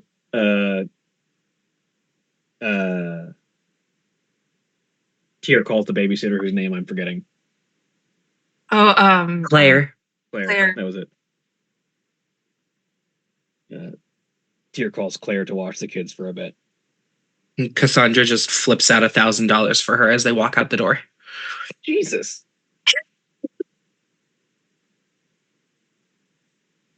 The best paid babysitter in Tennessee. Okay, cool. Don't ask questions. And she'll just lean back in. They already had dinner. They already had dessert. Don't let them lie to you. And then she'll leave. Got it. All right, so the two of you head over to... That may literally be the easiest $1,000 anyone has ever made. Yeah. For real, though.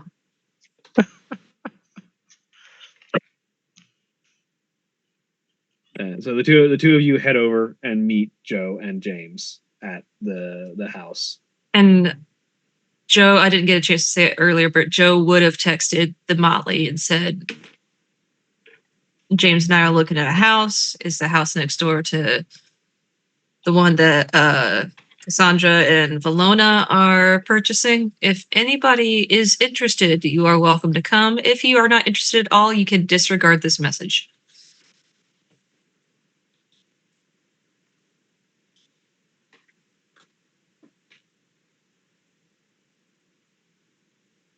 There will just be a response of,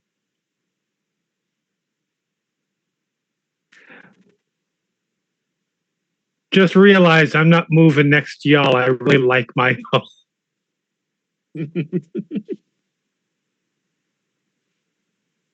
Just text back, well, darn, you ruined the master plan. Keep your house. It's a nice house. Okay, but could you imagine turning Jackson's house into another halfway house in this upscale neighborhood? Imagine the furious looks from every other like high class resident. Listen, Jackson is willing to piss off a lot of people. A wealthy homeowners association, he's not dumb. Even without an HMA, that's a zoning nightmare It is. because it's no longer residential Yeah. at that point, and there's no way you're getting that zoning changed.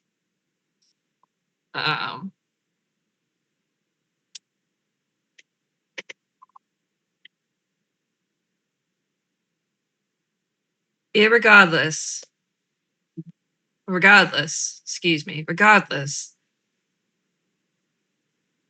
So you're about to get a text across back that just says, not a word.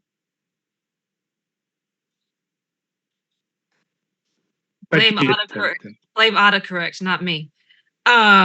Means you program. It means you used it enough. Your phone auto changes to it. You get a text back. What's autocorrect? You are very knowledgeable for someone that has not picked up a smartphone in many, many years. You know how often we have been texting? Look at your message history. I have figured out how autocorrect works because I text like I was in the 90s. Response. Dictionary says irregardless is a word. Response, shut up.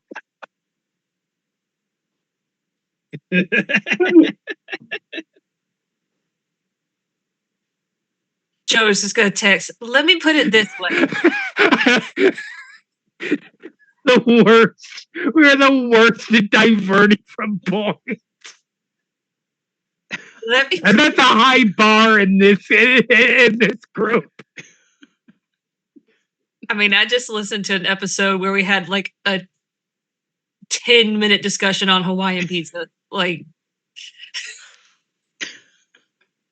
not even joking. Joe's gonna text. As I was saying,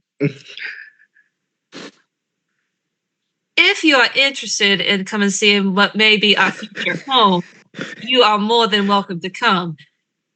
If you are not, then please disregard this message and go on about your night. Thank you. Oh, I'm coming. Text back. Is that a promise or a threat? Angel emoji. Finds a gift that says bullshit. Look, you gonna take it how you gonna take it. How you serving it?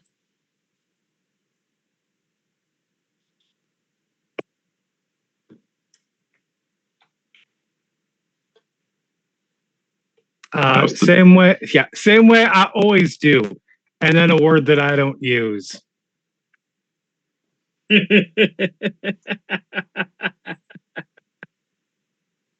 You asked a drag queen how they're serving something. I mean, come the fuck yeah, off. that's literally the vernacular. You know what? That one's on me.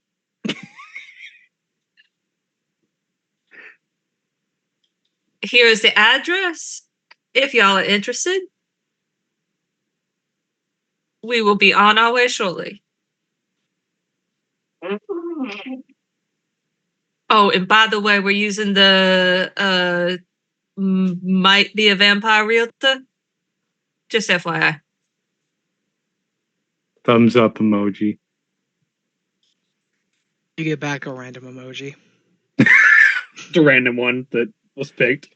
Just like the motorboat. It'd be an emoji that's on the same screen as the thumbs up.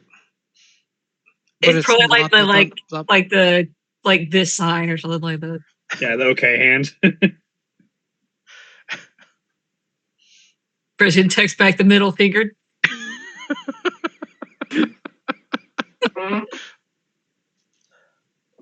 Is I'm just saying, in Tennessee, be careful who you send the okay emoji to, because that fair. means different things to different people. Yeah.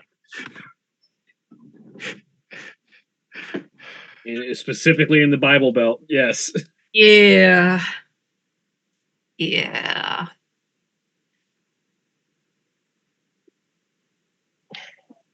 You get a random emoji.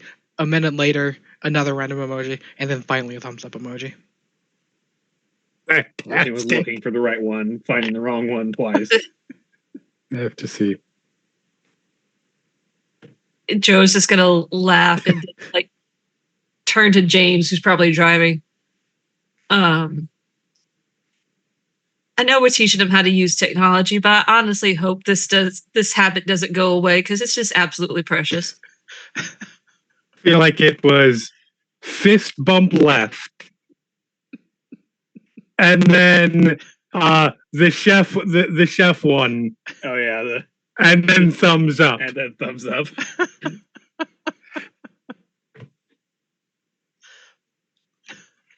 How are things going at the werewolf house at this point? It seems like they're planning to have a chill night. Like, Tangle has started making dinner for everybody. Movies have moved on through different movies, but it looks like at this point, Morgana has like pulled a guitar out from her room and is just sort of idly strumming on it. It's not plugged into an amp, and it's electric guitar, so it's not making too much noise. But she just seems to be going through the motions. The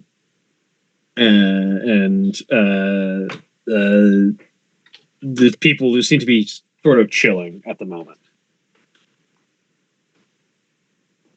Well, Tangle is cooking, and there's a musical instrument out. This is way too much Frank singing for Frank to leave. Gonna work with Tangle on dinner and then see if he can, do some jam with. Have a jam session. Yeah, have a jam session. Yeah, absolutely help Tango with dinner. If you intend to have a jam session with Morgana, you will have to see how metal you can feel, because that's the kind of guitar she plays. I am a very skilled performer. I bet I can metal it up. Do I need to roll for metal? Sure, go ahead and roll me performance. Is it going to be what? Presence, expression? Presence expression, yeah. Let's spend a willpower to be as metal as possible. Oh my god, I can't wait.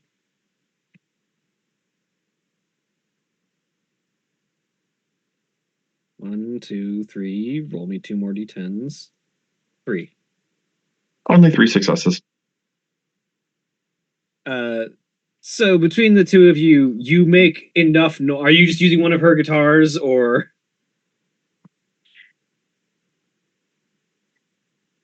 do you somehow try to figure out how to meddle with a violin or a flute? Ooh, you can meddle with. I know you can. I'm just curious if you have the equipment for it, because it typically requires an amp.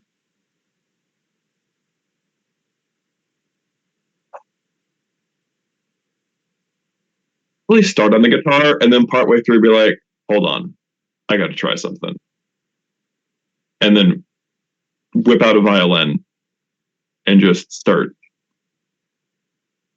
Between the two of you, you make enough of a racket that it annoys Scarlet, which Morgana just takes as encouragement to keep playing more. Does Tangle seem to like the music? Oh yes, Tangle very much enjoys loud and heavy metal. All right, 100% in on it. Oh, cool. That's my evening. Yep. Meanwhile, who shows up at the house? At the house tour? Yes. Sure. I mean, it's my house tour, so I'm kind of there. Yeah. Does Frisian drive themselves? If Jackson lets him borrow a car, Frisian doesn't otherwise have a car to drive. Fair. How much have you learned so far? I have a dot and drive now. Yeah, sure.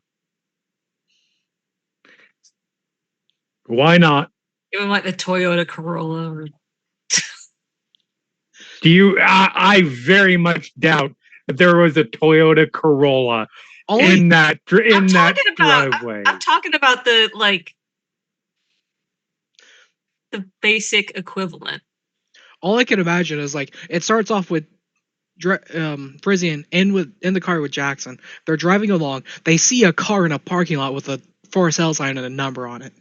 And Jackson just pulls over, buys the car, and follows Frisian, watching to see if Frisian can properly drive. That's not impossible. So it's like a for sale sign on a car that's the price is only like a few K, and it's like, yeah, right. Easy. Oh yeah. Spent more on clothes yesterday than on this car. I mean, so we have a total of, let's see, there's our car, there's Tina Cassandra's car, there's Frisian's car, there's Jackson's car, and there's the realtor. So there's 5 cars parked in front of this house. Frisian, just give me a Dexon drive, just to see how well you're adapting without Oh, an God. instructor immediately around you.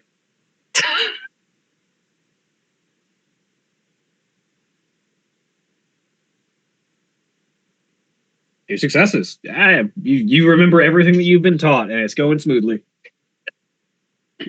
Can I just say I'm picturing no one but William is going to understand this. I'm picturing Frisian with the 85 Chevy Blazer. Oh yeah. I know exactly what you're talking about. The car that I used to drive. The car that Sen used to drive before me. Fucking yeah, that had our first date in that car. Old as I am. 10 years older than me. Yeah, thanks. Yeah. Yeah. Thanks for the reminder. It's also 10 years older than I am. You know what? Y'all are precious. Let's keep going. It's not Jeremy that I hit with that this time. I was waiting for Jeremy to respond with something too. I am not responding to such. Don't worry, I'm in my 30s.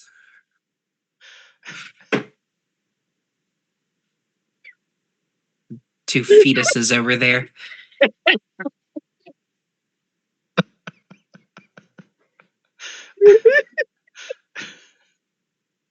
Don't worry, Jeremy. My cardiologist told me I've got the heart of a 70-year-old. So.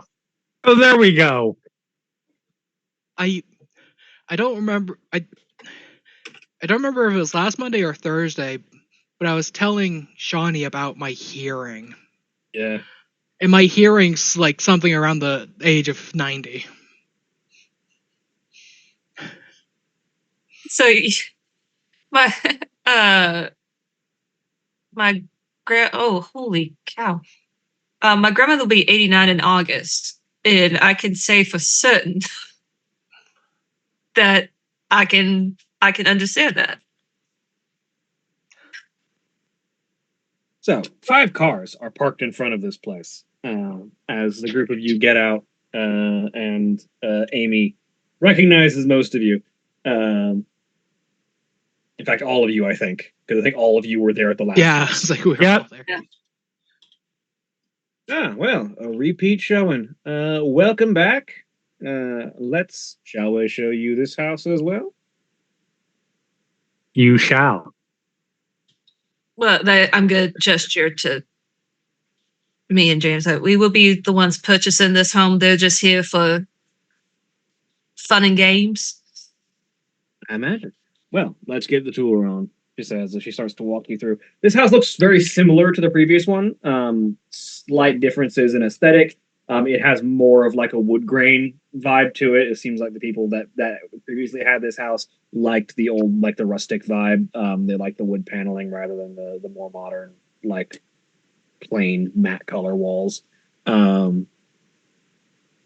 Structure wise, it is almost identical, like same like room organization and same general alignment. It does have a built-in pool that was put into the backyard, and it does also have the kitchen. Where the previous kitchen just had an electric stove that was left in it, this one has a modular, either electric or gas burning, depending on which one you prefer. And so on. And it's got different like alterations and improvements, but it does overall look very similar to the previous ones. Question: is there space for a library? Yes, there are a couple of different rooms. This place has like 8 bedrooms, I think I established last time, and several more rooms that are just not being used for anything particular. A couple of those you could either use one of them as like a small library, or like take a wall down between 2 of them and make a medium-sized one. I am going to have one of those spinning bookcases.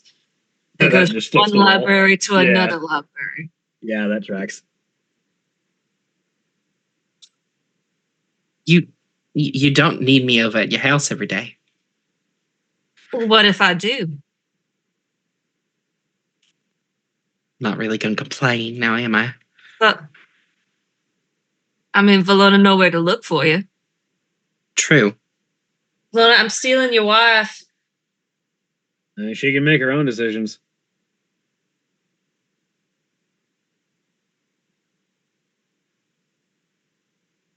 So what does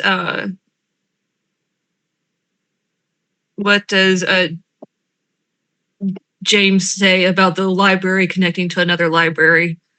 I mean, it sounds highly entertaining, and I feel like I will be giving you hell with it some days. Oh, I didn't think about that part. As I say something annoying to you and then disappear to the other library. And then you try and chase me, and I just follow the library wall into the next room.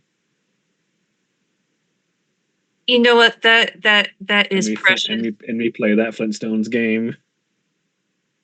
That I was thinking that you were going to say that you weren't a fan of it because you'd never see me again. But now, it makes sense that you're using it as a means to annoy me. That's on brand.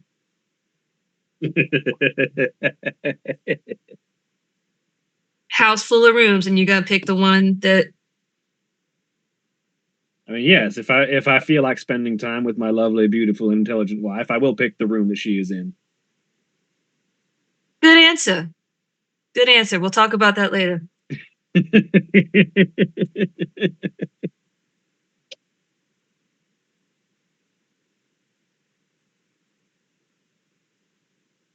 So how's soundproofing go in these homes?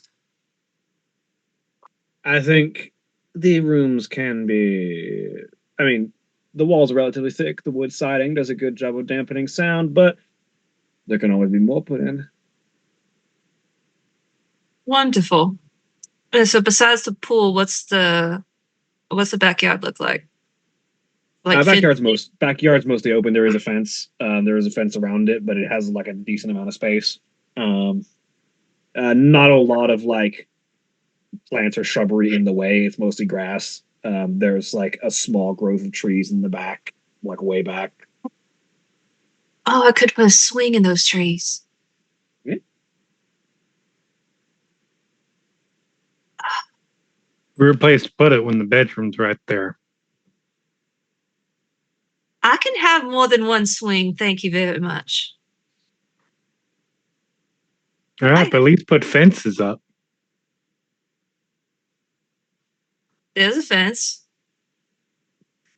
It is about at this point that Tyr catches the realtor's eye for a minute, and the two of them sort of speak quietly for a second, and then Amy just goes, "If you'll excuse me, I need to have a private conversation with your friend for a minute." And Amy and Tyr sort of turn to head into a different room for a minute. We're just gonna explore on our own. Is there a basement? And does it have weird symbols in it? Yes and no.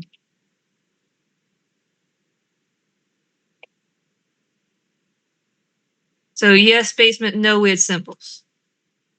Correct. Oh yeah, that's right. Cassandra, those symbols in the basement. It's apparently some hedge magic from a normal person. Wait, you're... So there are witches, and there are witches that aren't witches? Is what you're telling me? It seems that way. There's a lot of different varieties of magic. That makes sense. Like I had asked Andrew about them, and he had in his comment was it's not as strong as like his magic, or like he was implying it like ours is also stronger, and then also like it requires a sacrifice. I'm sorry, what was that? Which part? Sacrifice. Yeah. Like, apparently, like, normal people can't do magic as freely, and it has a much higher cost. Is this a long? Is Joe near this conversation? Unless you've wandered off. No. Is this along the lines of being able to buy a Ouija board at a toy shop? Is that the kind of level we're talking about here? Or saying Bloody Mary 3 times in the mirror?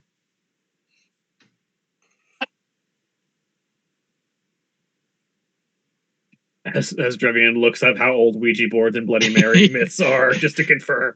Yeah, it's like, Oh, Ouija boards are. okay, Yeah, yeah. Ouija boards are. Well, let's be clarify. Spirit boards are very old.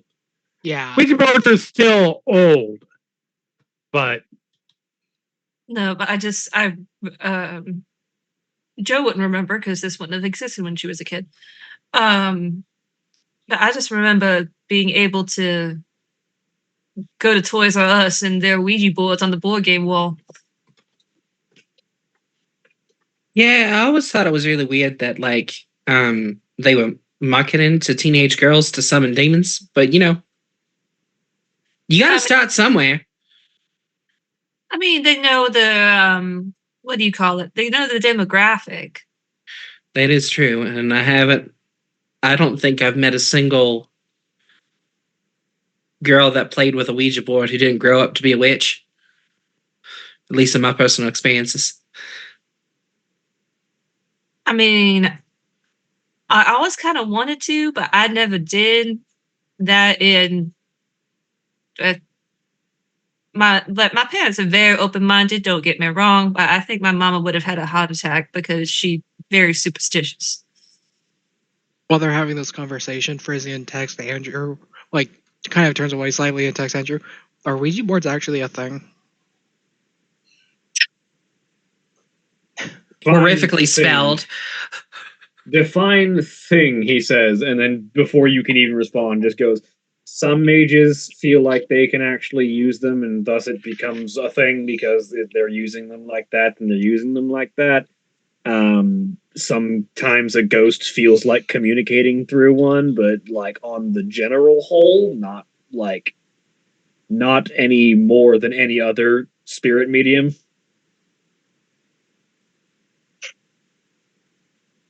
So Joe, apparently, if there's actually a ghost that wants to communicate, a Ouija board can be a thing. Also, apparently, ghosts are real. well, that's not surprising. Well, obviously. Like, even if I didn't already believe that before, we're literal fairy folk. If you get like a poltergeist or something, you can manipulate physical objects. A board that has letters on it is an easy way to communicate. Does make sense. I fucking hope I don't leave a ghost. Shove me off into any afterlife. Oh no, I want a ghost. I want to hunt whoever kills me. Why does that not surprise me? Why do you not think you're just gonna die in your sleep in your bed? Also, the most likely Sweetie, right now, how long have you known me now? That's really hard to say considering temporal anomalies. But absolutely. Don't worry, Jackson. Frank's okay with being haunted. I was gonna make the comment in characters like the most likely candidate seems like Frank, and do you really want to be around him for eternity? Yes. See, if I'm getting to make life hard for him. Okay. Even if it's not Frank, I am 100% certain that I am going to die because I said the wrong thing to the wrong person at the wrong time. That tracks. And I'm okay with that. because it won't mean I was wrong. Frisian gets a curious look and then turns back to his phone and texts Andrew again. When one of us, like Fae touch, die, do we keep our magic? A moment later, do mages keep their magic when they die? That is not a field that I am researched enough in to give an answer for. Fair.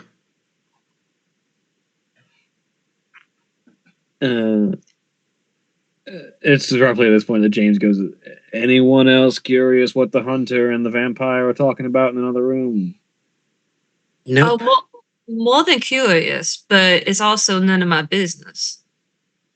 I kind of want to know, but at the same time, it feels like they could both kill me pretty easily for trying to listen. Listen, I have to learn to speak a language I did not even speak to get weapons yesterday. Unless she needs to tell me something, then better off not knowing. I mean, yeah.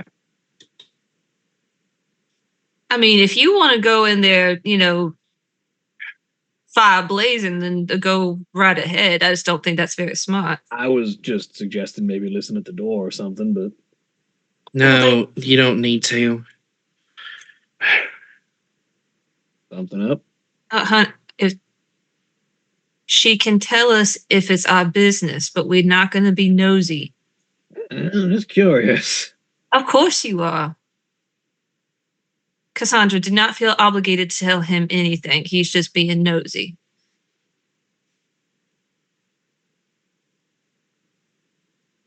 I think I'm less likely to die if you get caught. it is.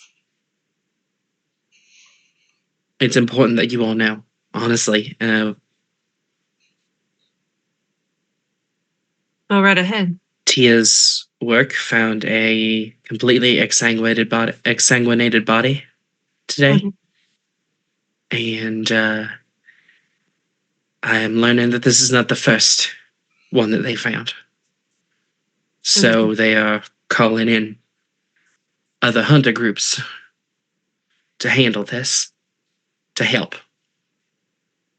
Because this might be a lot bigger than we think it is. And yeah.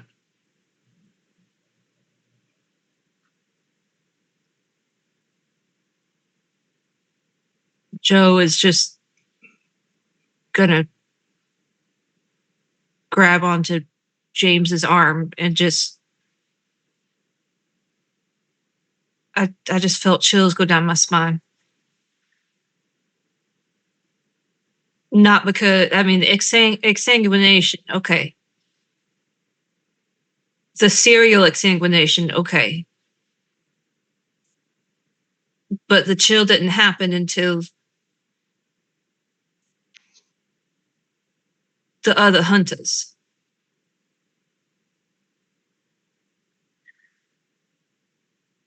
And I'm judging by the look on your face that they're not.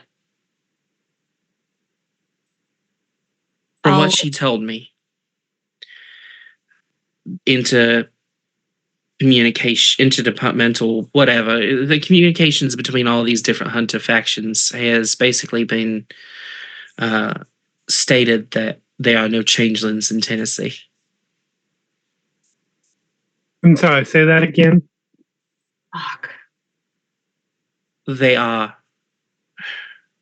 trying to keep us on the down low. They're trying to erase. Fair enough. They're trying to erase us. Honestly, it might be for the better. At least until they're gone. There are other factions that don't look as kindly upon us living as Tia's little group of... Sorry, it's not little. Tia's group... Sorry, this is a lot. No, I appreciate you saying something. And she's gonna grip James's arm tighter. I'm just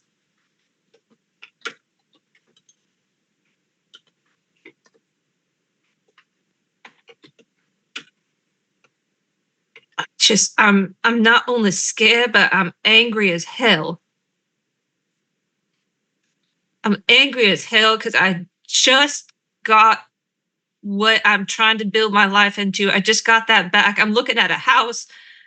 I'm getting the charity business off the ground, which it sounds like is not a good idea right now, because how can there be a changeling charity if there are no changelings in Tennessee? And now No. what am I supposed to do? I'm just supposed to sit here and, do rich lady shit, which I don't even know what rich lady shit is. I'm just supposed to sit here and do nothing when I have this and wait for this. I mean, this could be months. This could be years. This could be decades. This person can maybe never be caught. And we're stuck underground again. I mean, I might as well just fuck this whole house thing and go move back into the hollow.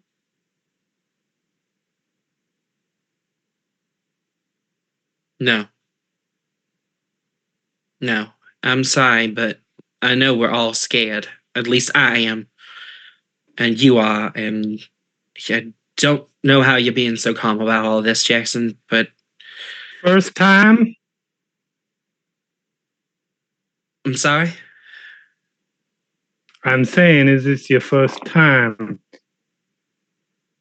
being told you have to stay quiet and stay low for your safety? 'Cause it ain't for me. I'm calm 'cause I done this before. I must sound like a spoiled brat, but I just You can't. don't. I understand it. No. That said, I have done this before, and no, for a couple things. First of all, I don't think you need to stop. I don't think we need to stop the charity thing because it's not. We're not advertising it as a changeling charity, unless these hunters, unless these killers are going around door to door, kicking doors in to check and make sure if there's no changelings there. It just looks like a halfway house. Just looks like a halfway house. Now, that all said, I have done this before and I ain't doing it again. And if someone wants to kill me, I have a shotgun to stop them. You also just said you would haunt whoever killed you. So Also that. they could have fun with that if that's the route they go with. And it's roughly at this point that Tyr and Amy step back out of the room. Both of them look like slightly disheveled, not like anything major happened, but like something immediate. There was at least like a minor scuffle between the two of them. You can see that Tyr's coat is sort of rolled back, and you can see a belt of wooden stakes on the back of his belt. You can see that Amy has a knife that was no longer hidden underneath her belt and is now just on the outside of it. But overall, neither of them seem injured at all.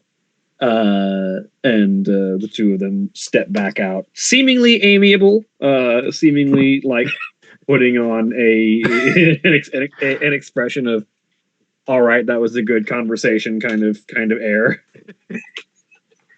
Look, sometimes you just gotta beat up someone, beat up your friend or associate or whatever they're gonna call themselves. Like if you were to draw in your mind's eye, Cassandra, an image of what likely happened in that room, it would probably involve something along the lines of both of them grabbing the other by the collar and pointing a spiked object at their face. Like, Right. You don't imagine anyone actually got into a real fight. Filing that mental image away for later.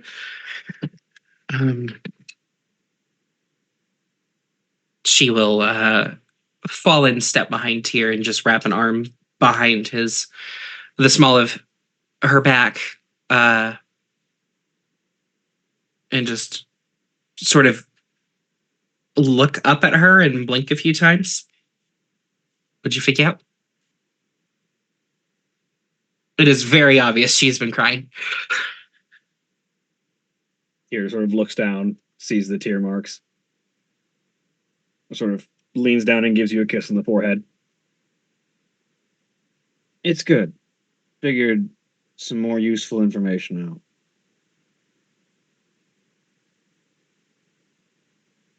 And she sort of looks over at Amy.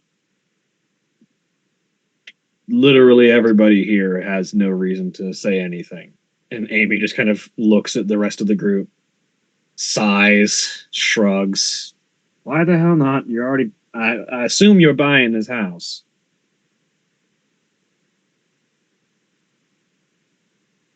Yes. I'm gonna make a home here. I'm not running away. All right. Yeah, go ahead. And Tyr nods.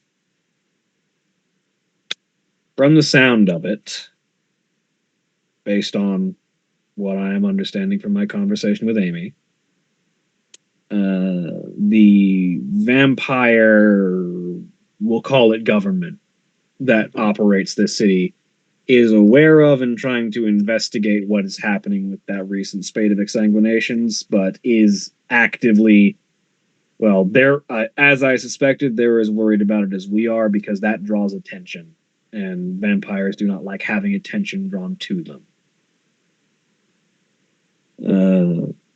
From the sounds of it, it seems like either there's just a rogue vampire who has decided they no longer care about human lives, or we're worried about an incursion of potential vampires from out west.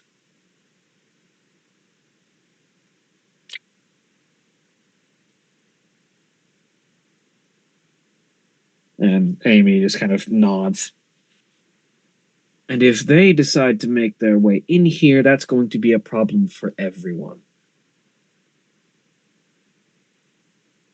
Because the kinds of people that would be coming in from out west, specifically from around Mexico, aren't going to be cautious in any regard. They don't appreciate good order. Cassandra's eyes get really big when she says Mexico. Like there's no hiding the fear on her face. Joe is just gonna, she's still standing tall and she's looking at Amy in the eye, but she's holding on to James even more tight.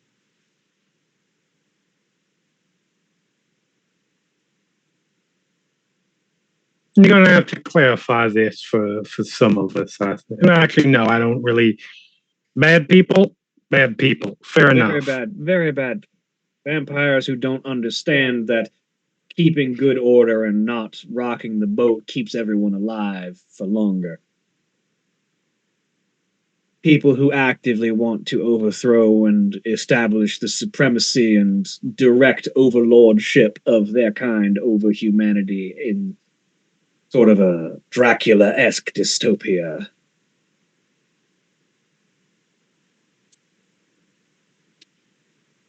Suffice it to say, not people we want running around. All I'm right. not certain they're here, but this is their MO and their calling card. And Joe's just gonna mutter to her. She doesn't even care if anybody else hears her. She's gonna say, I'm buying this house. I'm not running to the hollow. I'm not running to the hollow. Buying this house. I am not running to the hollow. Like just as a, because her first instinct is to All right. If I'm gonna need to try and figure this out, and hopefully we can solve this before the Abbey gets down here. Because they're the first ones who are gonna answer the call. Does that you make that sound like a bad thing? Very bad thing. These the ones that The last thing you want to do is be anywhere out on the streets when the Ashwood Abbey decides it's time to party. And that's where we're going to end for the week. Say goodbye, everybody. Bye. Bye. Bye. Bye. I got to put on the goodbye and not the break.